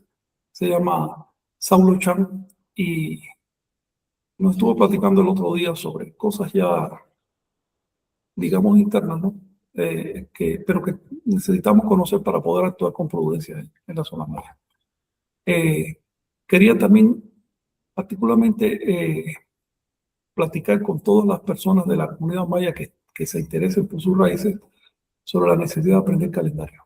El calendario es básico. Aprenderlo en las fuentes, no en lo que dicen por internet. Si buscas ahorita mismo en internet, en páginas académicas o de la tradición, no hay una sola que describa correctamente el calendario maya. La descripción correcta está en los libros de Chilambalam. Está bien que es difícil, pesado de leer, ok, pero ahí está la descripción correcta. Y es muy diferente de la que aparece en las páginas en internet y demás. Esto se lo digo para que tengan cuidado, porque no por el hecho de que esté en una página significa que es verdadero, o porque lo haya publicado una academia significa que es verdadero. Las academias todavía, como ya les mencioné, todavía no se han enterado de la existencia de la cuenta profética. Entonces, imagínate, si algo de ese tamaño no lo han visto, ¿qué quedará para los demás? Creo que los sacerdotes mayas, los ministros mayas y toltecas y en general de cualquier comunidad deben aprender la lengua clásica y el calendario. Esos son dos grandes elementos, más la teología, más una serie de temas ya esotéricos y demás. Pero lengua y calendario son lo que le va a dar identidad. Afortunadamente, en el caso del maya, quedan tantos documentos del siglo XVI en adelante escritos. El maya clásico se habló hasta fines del siglo XIX, debido al aislamiento de la península. Todavía en el Almazán, que es el libro de Juan de la Cruz, tú notas un maya bastante apegado al clásico, de transición, ¿no? Pero bastante apegado. Es fácil entonces recuperar esa lengua. Es mi esperanza que un día haya escuelas y que en esas escuelas, en lugar de aprender en maya con cartillas creadas por años, se aprenda con los propios textos de los mayas. Por eso es mi interés en publicar esos textos en que estén al alcance de cualquier maya, que no sean una cosa de élite. Es decir, refuncionalizar, por darles el valor original que tenían, ¿no? Y también hacerlo de tal manera que sirva para otras cosas. Por ejemplo, si vas ahora con los rezadores mayas y escuchas lo que están diciendo, me da la impresión que ellos mismos no saben lo que están diciendo.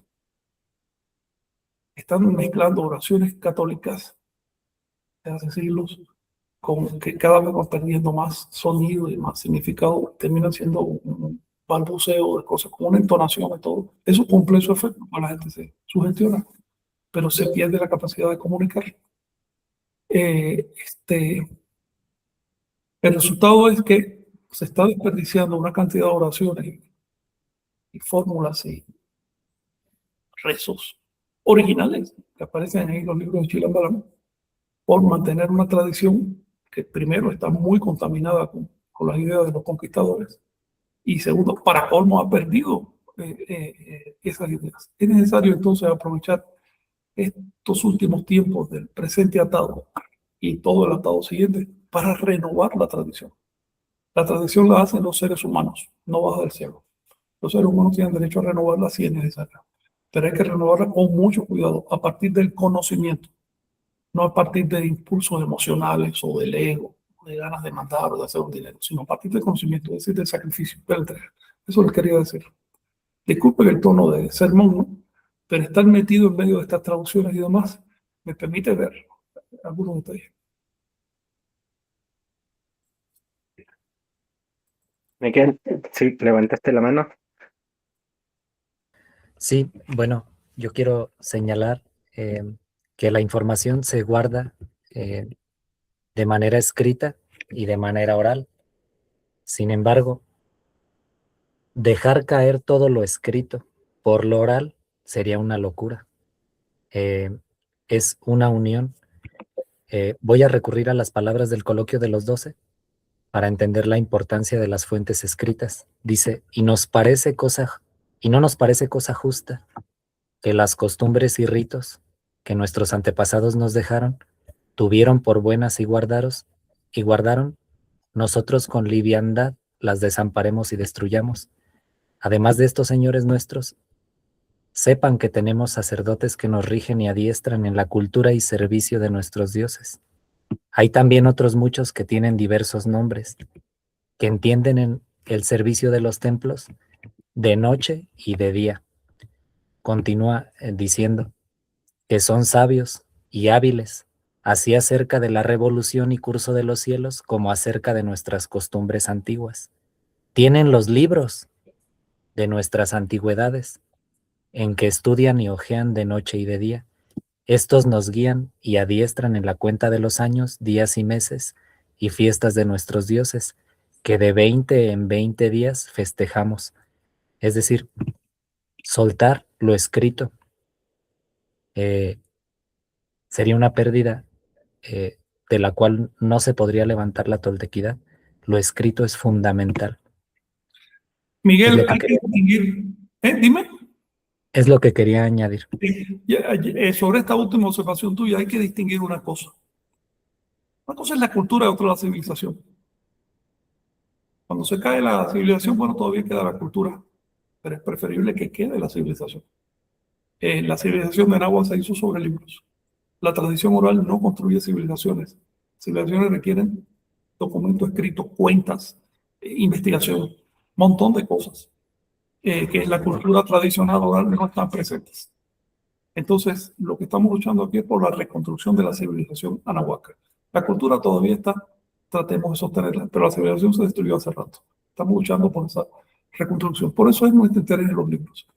A nosotros nos ayuda el hecho de que pertenecemos a la civilización occidental. Entonces entendemos la función del libro. Sabemos que el español y el inglés son dominantes porque tienen textos y porque tienen predicadores y van y se imponen. Tú encuentras un predicador evangélico, por ejemplo, se ha leído la Biblia cabo a rabo varias veces, conoce los versos, los explica a su manera. ¿Cómo va a sobrevivir la fe maya o la fe de cualquier pueblo nativo de América si no recurre a sus textos? Si no se entrenan los ministros, los dignatarios, igualito que se entrena cualquier ministro cristiano. Así que hay que recuperar toda esa dimensión civilizatoria de la cultura que fue extirpada por los invasores y que en la antigüedad y que en la actualidad las propias comunidades no quieren que regrese, porque es mucho más sabroso sentirse parte de una etnia aquí con las costumbres locales y demás que entrar con la responsabilidad de reconstruir una civilización.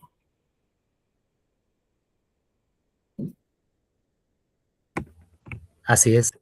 Y bueno, simplemente hacer una pesquisa de vocabulario seria en torno a los aspectos de lo intelectual escrito nos hace encontrar muchísimos términos en todas las lenguas de Anáhuac, como biblioteca, libro, papel, tinta, cuentas, etcétera.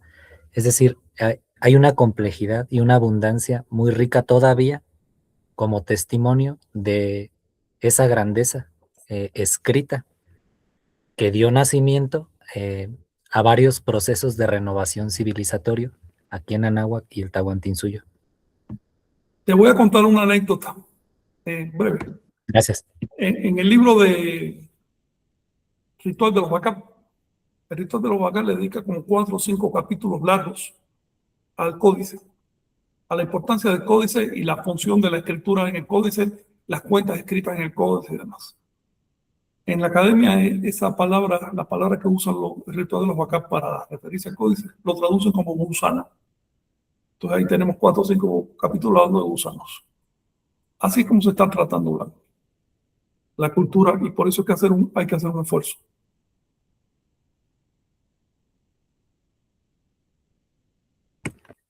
Así es, simplemente buscando la palabra libro ahí aparece 31 ocasiones. En el ritual de los macabros. Sí.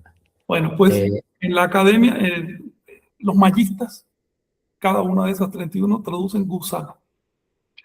Y tú te das cuenta que ni siquiera hacen el esfuerzo de abrir un diccionario. Estamos enfrentando una inercia que no es solo de las instituciones neocoloniales o coloniales que heredamos, sino también de las instituciones de conocimiento, porque finalmente responden al sistema criollo y no tienen mucho interés en que haya una emergencia de saber nativo. Sí, y bueno, precisamente cuando una civilización es puesta en prueba, bueno, primero va a haber quizá una resistencia que tenga que ver con las armas, pero también hay una resistencia literaria que ante la invasión se sincretiza. Sin embargo, esa sincretización tiene un movimiento espejo, que es la vindicación. Entonces, lo vindicativo, la resistencia vindicativa, es importante para limpiar este proceso histórico Claro. de invasión de creencias ajenas o doctrinas. Sí. Esto que mencionas es un hecho. A ver, cuando los mayas eran la inmensa mayoría, obviamente se alzaban, hacían guerra de Mapo, sentían que tenían ese poder. Pero también hay que notar lo siguiente. En cada uno de los 20 y pico alzamientos grandes, los grandes que hicieron durante toda la colonia, cada vez le daban más importancia como arma a los libros de Chilambalá. Por eso los escribieron. Es decir, se daban cuenta que no se trataba de fusiles de palos, se trataba sobre todo de ideas. Y que esas ideas tenían que estar claramente asentadas para que no hubiera equívocos. Y en el último alzamiento, que ya fue la independencia, que es el más grande de todos, bueno, el factor fundamental ahí fue un libro, el Santo Almagro. Por lo tanto, los mayas durante toda su historia se dieron cuenta que las armas sirven para puntualizar en esa época porque tenían poder, pero que la verdadera guerra es ideológica y es interna y que se hace a través del libro. En este momento, bueno, ¿qué sentido tiene ya que aterrice todo esto? Ahorita mismo ya pensar en guerras físicas no es el camino. La guerra de los 300 alzamientos que hicieron las naciones nativas durante la colonia y la independencia no llevaron a nada.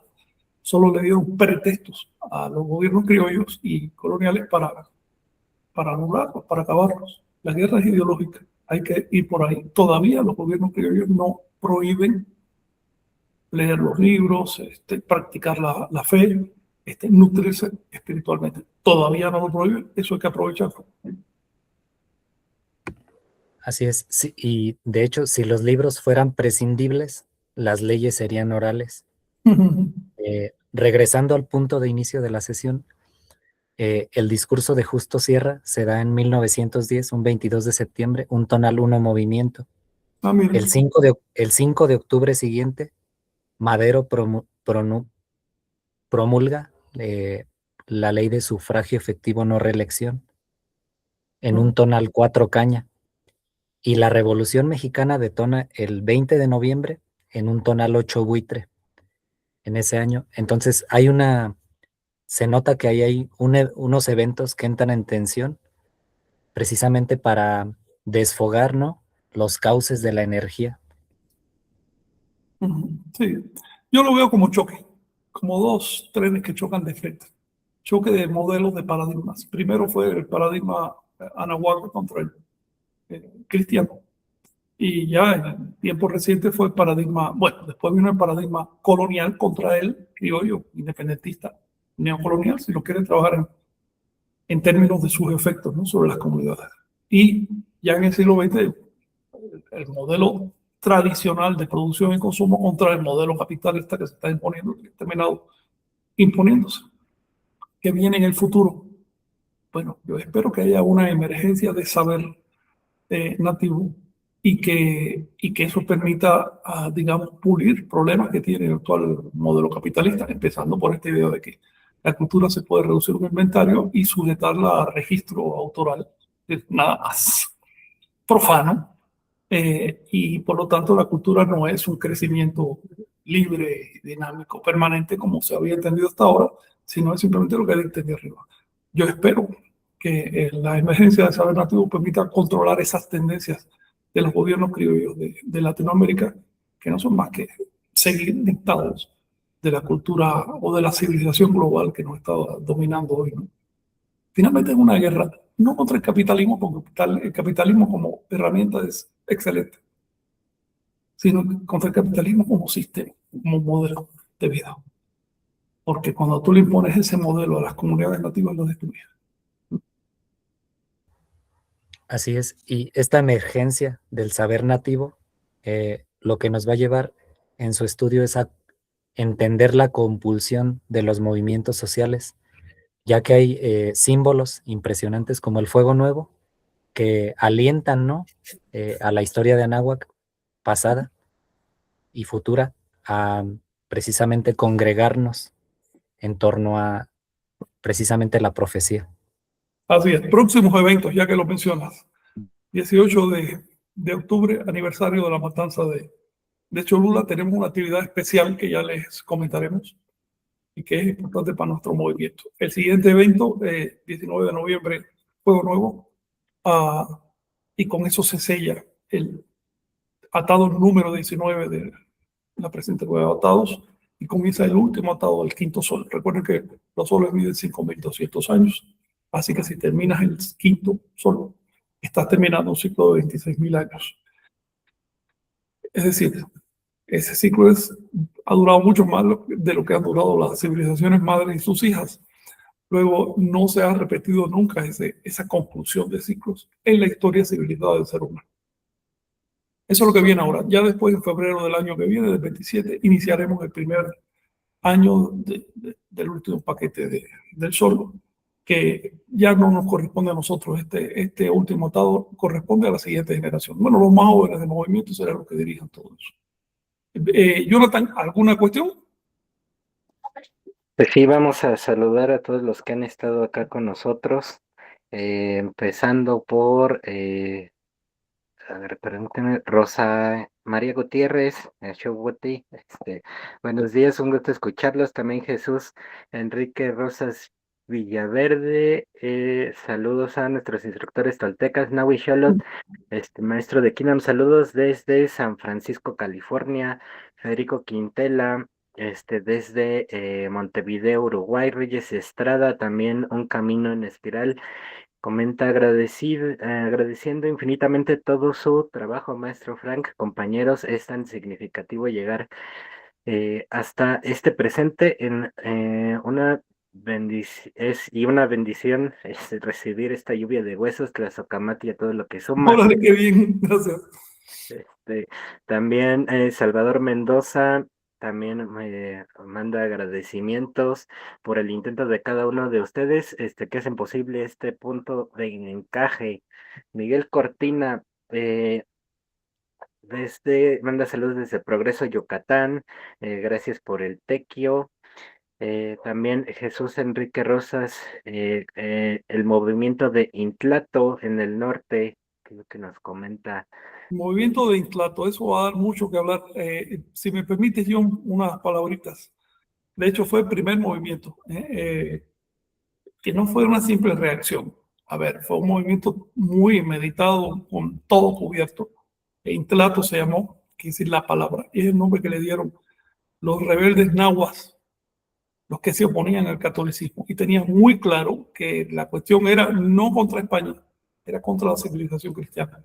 Entonces se dedicaron a sacramentar a las personas, les lavaban la cabeza y ya con eso se les borraban el bautismo y les confirmaban los sacramentos toltecas. Ese movimiento estuvo en total fueron más de 50 años de alzamientos, con el lema ahora sí, tú o yo, escoge. Tú o yo, escoge. Se daban cuenta que era un modelo civilizatorio contra otro y que era muy difícil convivir.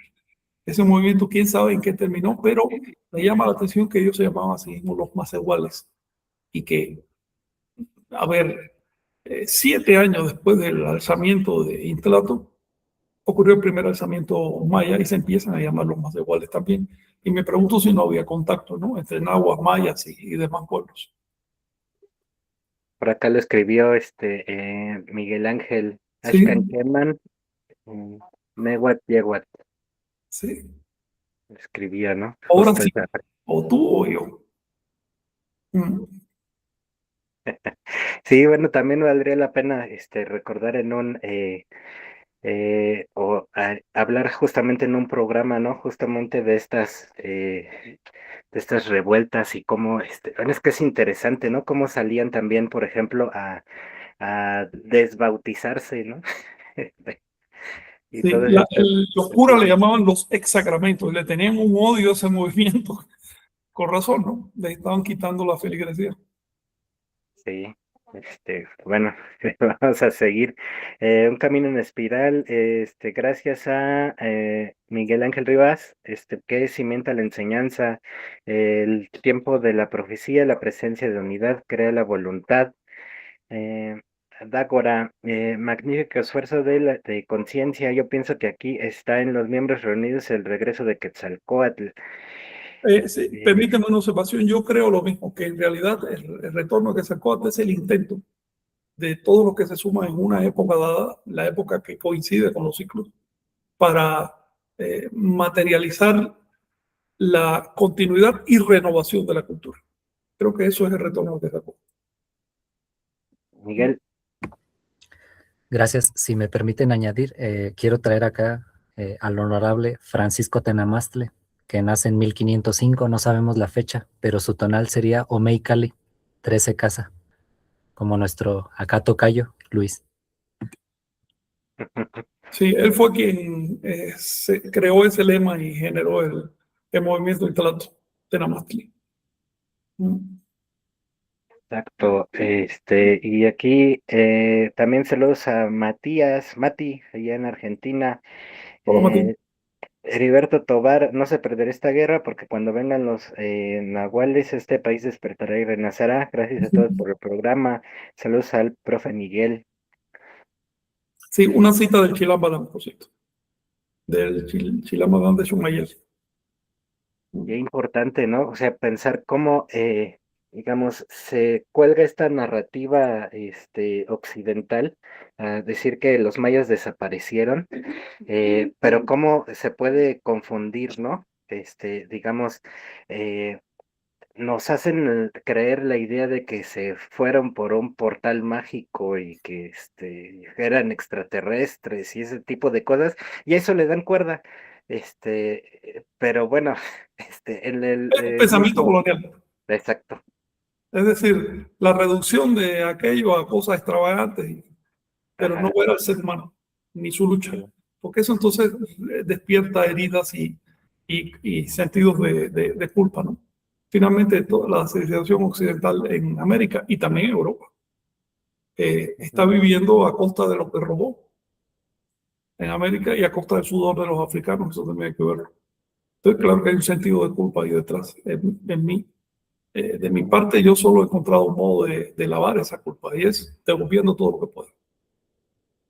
exacto. Y también tenemos la otra parte, ¿no?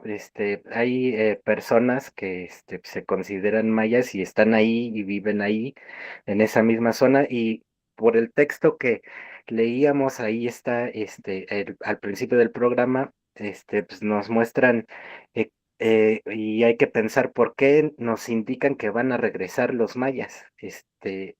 Y justamente, como bien lo mencionas, pues hay que poner atención a las palabras porque no es todo literal, y es justamente qué es lo que hace a un maya, ¿no? Ese conocimiento, Claro, la forma, la estructura, los lineamientos, empezando por la lengua, ¿no? Si puedes leer esos textos, ya te marca, ¿no? Si puedes leer las estelas, ubicarte en el tiempo, saber las fechas, es una buena forma de saber si regresan, ¿no? los chilames dicen, bueno, ellos no dicen mayas, dicen itzás, quiere decir Exacto, los sí. iniciados. Los chilames dicen que los mayas regresarán cuando los dignatarios, cuando los sacerdotes mayas puedan leer las fechas y puedan leer en su lengua original los textos sagrados. Así dice claramente la profecía. Estamos luchando para eso, hace falta escuelas Y también hace falta voluntad de estudio y de superación por parte de los dignatarios, ¿no? Lo cual no siempre es fácil, porque hay gente que sí se mete a dignatario porque ama la cultura, pero otros son por rutinas y demás. Luego hace falta una masa crítica de dignatarios, quizás hasta un 10% de ellos. Pero por otro lado, esta profecía habla de los mayas porque los mayas son un pueblo ejemplo para todo el Anáhuac. El otro día leía a un maya que estaba ofendido, decía que era una ofensa que le llamaran Anáhuac. Hermano, ponte a estudiar cuanto antes, porque te están comiendo por una pata. Tú te llamas mexicano, pero un nombre Anáhuac, porque te lo dio la colonia. Pero si hablamos de un nombre antiguo, entonces te sientes ofendido. Pensamiento colonizado puro, me da mucha lástima. Sí, Miguel, ¿sí vas a comentar algo? Bueno, quizás es excesivo, pero voy a leer la cita entera. Aunque ya no se manifieste su contenido ni se siga la cuenta de los catunes, en su momento volveremos a entenderlo nosotros, los de nuestro linaje maya. Comprenderemos el significado de las piedras cuando se restablezca la cuenta y sean aclarados sus sentidos, cuando los sacerdotes de la tierra recuperen la cuenta del mecanismo de los catunes. Añado que no se perderá su antiguo nombre. Sacerdote de la tierra es la expresión de los chilames para hablar de dignatarios, por oposición a los sacerdotes de fuera de la tierra, extranjeros, que eran los curas. Precisamente. Y bueno, también Claudia Tete, creo que desde Cholula, considero que hoy en nuestro día, hoy en día, nuestro saber ancestral está tejido con la doctrina católica. Al acabarse, estamos desnudos, por eso es tan importante su hacer, compañeros. Su intento está dirigido a hacer un nuevo tejido que nos sostenga. Es el intento. Amén. Saniman, También aman. sí, Natura Educa, a Sofía y Giovanna allá en Colima. Aprendo tanto en cada emisión. Los sábados estoy muy agradecida, me apasiona y eso me compromete más. Ahora lo tengo más claro. También, Mati, en el sur americano, la realidad política actual no parece tener el mínimo interés en las raíces. Están perdidos en cuanto a buscar respuestas, eligen el tarot antes del estudio ancestral. Sí, lo que está diciendo Mati refleja una realidad estremecedora y es como la cultura occidental batea la pelota a un lado o al otro de la cancha. Pero es un juego falso. No están viendo la realidad social y no están viendo la verdadera cancha, mucho menos la historia. Así que tenemos lo que ha pasado en Argentina es paradójico. Es un modelo. La izquierda contra la izquierda desplazó a una derecha, después la derecha desplaza a la izquierda, pero en ningún momento se pone. También lo veo, por ejemplo, en El Salvador, donde ha habido esfuerzos muy serios para acabar con la delincuencia. Pero ahora se le ocurre al presidente recuperar los símbolos más católicos, más acendrados de la colonia para darle identidad al país, olvidando que el país ya existía y tenía nombre y de todo antes que llegaran los cristianos. Es más, despreciando ese pasado. Derecha contra izquierda. La izquierda pone las condiciones, luego viene la derecha y acaba. Eso ya pasó también en Brasil. Es un modelo que ya se repite tantas veces que nos estamos dando cuenta. Mejor no sigo hablando porque me voy a complicar. Miguel. Sí, es decir, la enseñanza no es dual, es polar. Se trasciende en equilibrio en un centro la dualidad. Esas pugnas, esos cajoncitos de derecha e izquierda, ya están diseñados por el sistema para que la juventud se desgaste ahí, para que le eches toda tu vida a eso, y ya están diseñados, son títeres, moviendo de un lado a otro, es una lucha de títeres. Exacto. Yo añadiría nada más que qué bueno que los políticos no se metan con eso. Qué bueno que no entienden, qué bueno Sí. que no conocen, y qué peligroso que empiecen a ver que ahí hay un filón electoral. Sí, exacto. Luego salen con estas cosas de la apropiación cultural y Lo que viene. El siguiente atado va a ser grave, va a ser de ataque. Yo creo que van a llegar al extremo de prohibir directamente, así por ley, el ejercicio de las ideologías nativas y te van a perseguir por creer en estas cosas. Creo que va a llegar ese punto. Incluso me parece a saber hasta para qué década va a empezar a ocurrir eso. Porque un sistema que empieza a caerse, que está haciendo agua por donde quiera, que no puede sostenerse más, va a tratar de echarle la culpa a todo lo demás y va a tratar de arañar, tratar de sostenerse a flote y se va a empezar a poner dictatorial. Me refiero al sistema criollo latinoamericano. No hay una sociedad que dure eternamente. Un modelo tan contradictorio, que nace de tantas contradicciones y que no pudo resolverlas, como el modelo criollo, creo que va a empezar a hacer agua en unas décadas. Y por otro lado, eso va a coincidir con un periodo sociológico bastante claro de separatismo, de fisión de las naciones. El modelo de las naciones también ya tiene más de 1000 años y empieza a ser muy viejo. Luego, los que vengan para el siguiente tratado van a estar en una guerra muy, muy fuerte. Necesitan sutileza, olfato para poderse sostener. Exacto. También tenemos a una Dien, un saludo desde Jumbo, Colombia, gracias por todo esto. Gracias. Mati continúa, abrazos desde Argentina, excelente transmisión, felicidades por su trabajo y esfuerzo en los años. Mati, me interesa tu opinión, porque finalmente por tus estudios de filosofía y demás, estás capacitado para ver ya con ciertos años de perspectiva, ¿no? Qué es lo que está pasando. Y recuerda una cosa, el Cono Sur lleva como 20 años de adelanto político a la cuenca mesoamericana porque la frontera con Estados Unidos es demasiado pesada y ralentiza los procesos. Cono Sur y también Brasil llevan 20 años. Lleva una generación de adelanto político. Hay que estudiar lo que está pasando allá. No podemos pensar que lo que está pasando es plano. No, cada región está en su propio ciclo. Y el observar una región que lleva un ciclo de adelanto nos permite a nosotros prepararnos y saber qué es lo que va a pasar ahora.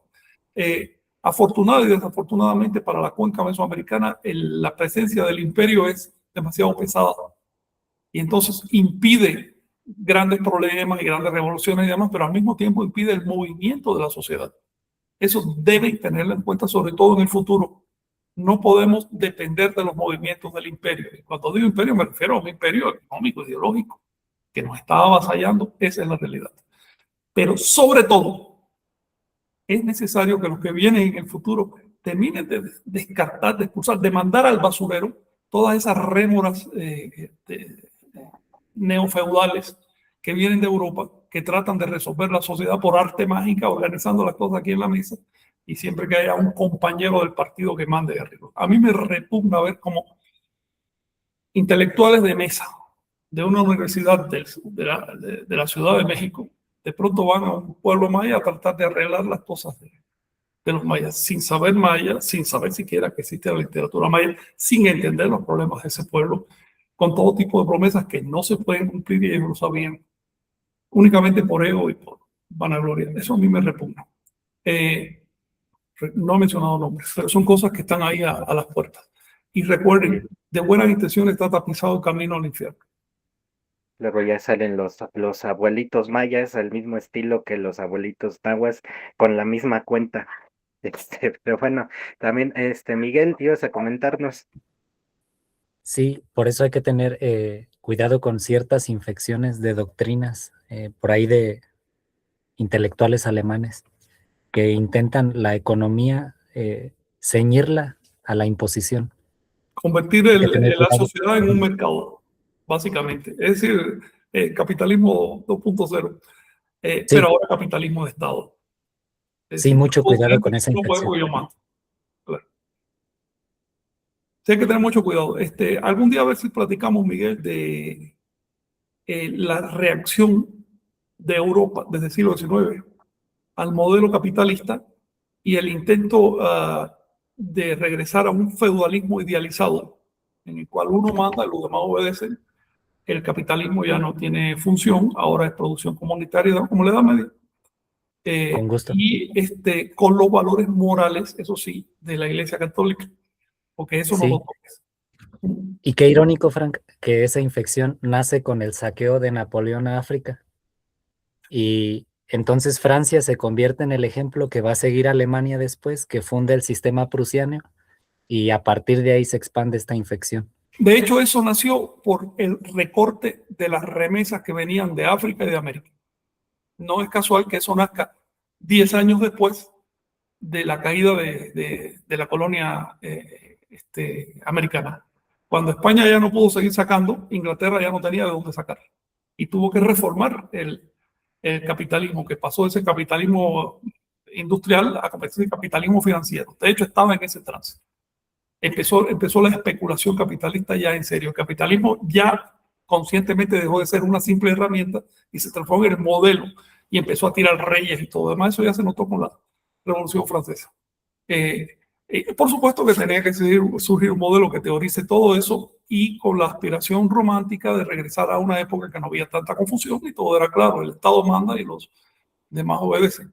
Y una solución económica también simplificada. Es decir, vamos a eliminar el capital, vamos a eliminar todo eso y ahora vamos a hacer las cosas como, no sé bien cómo es, pero vamos a hacerlas diferentes. No, hay que evitar esas soluciones. Si estamos hablando por internet, si tú me estás escuchando aquí, es que a ti te encanta el capitalismo.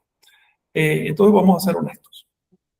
El futuro pertenece, por supuesto, al desarrollo de los medios de comunicación, el desarrollo de la seguridad individual, al desarrollo de las leyes, a que nadie pueda venir a quitarte lo tuyo, a que tú tengas incentivo a la producción.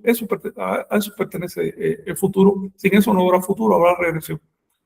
¿Y qué pinta la Toltecayo en todo esto? La Toltecayo nos da una gran lección, porque al desarrollarse en términos de aislamiento, la Toltecayo tiene lo que necesita el futuro para no perecer, para no ahogarse en sus propias realizaciones.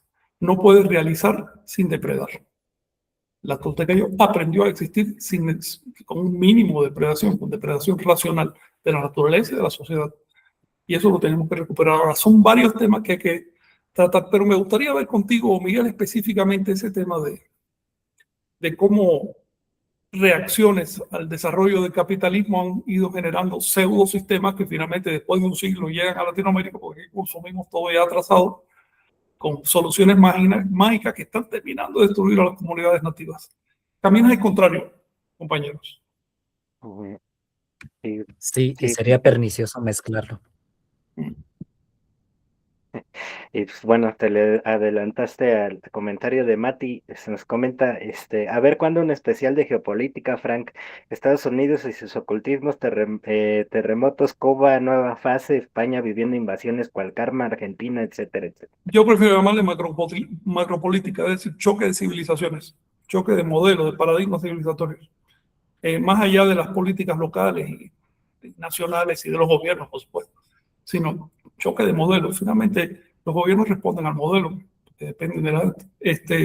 sí, a ver si un día platicamos de eso sin caer en demasiada esterilidad y sin perder de vista las raíces. Ahí nos comenta el mismo Mati, se tendría que conectarme en algún momento a futuro y poder hablar, el chat me limita en los caracteres y O si tú hay quieres, mucho que decir. cuando tú quieras, nos dices, hey, te conectas por acá y así nos ayuda un poco. Exacto. Sí. También saludos a Huixtli Tlacatl, gracias por la transmisión, a Araceli Cano Román, manda las gracias. También Miguel Ángel Cortina, la dependencia de la que hemos sido adoctrinados también está atrapada en los ciclos. Dejar de votar y depender de que alguien más nos salve, abriría un horizonte más realista y con fondo social. Lo que Sí, nos y no, comenta. no significa ser un erizo de estar rechazando ni nada, sino de evaluar lo que te llega. Porque la Toltecayo dice, ábrete, si te llega algo bueno, pero primero tienes que evaluar, no consumir así a mansalva lo que te dan solo porque viene de fuera. Exacto. Aquí nos escriben, Mar, culpa no es responsabilidad. Miguel, también, bueno, Claudia, gracias, infinitas gracias, tejedores, también, a Mati, igual manda, dice perfecto y gracias. Y bueno, pues con eso cerramos porque también ya que nos pasamos un poco. No, sí. Y nos estaremos encontrando la próxima semana. No sé si quieran terminar con algo por ahí, Miguel, Luis, Frank. Solo nos vemos en la trecena de hierba. Gracias. Gracias. Saludos, estamos en contacto. Chao. Abrazos. Perfecto. Nos Hasta vemos. pronto. Nos vemos. Gracias.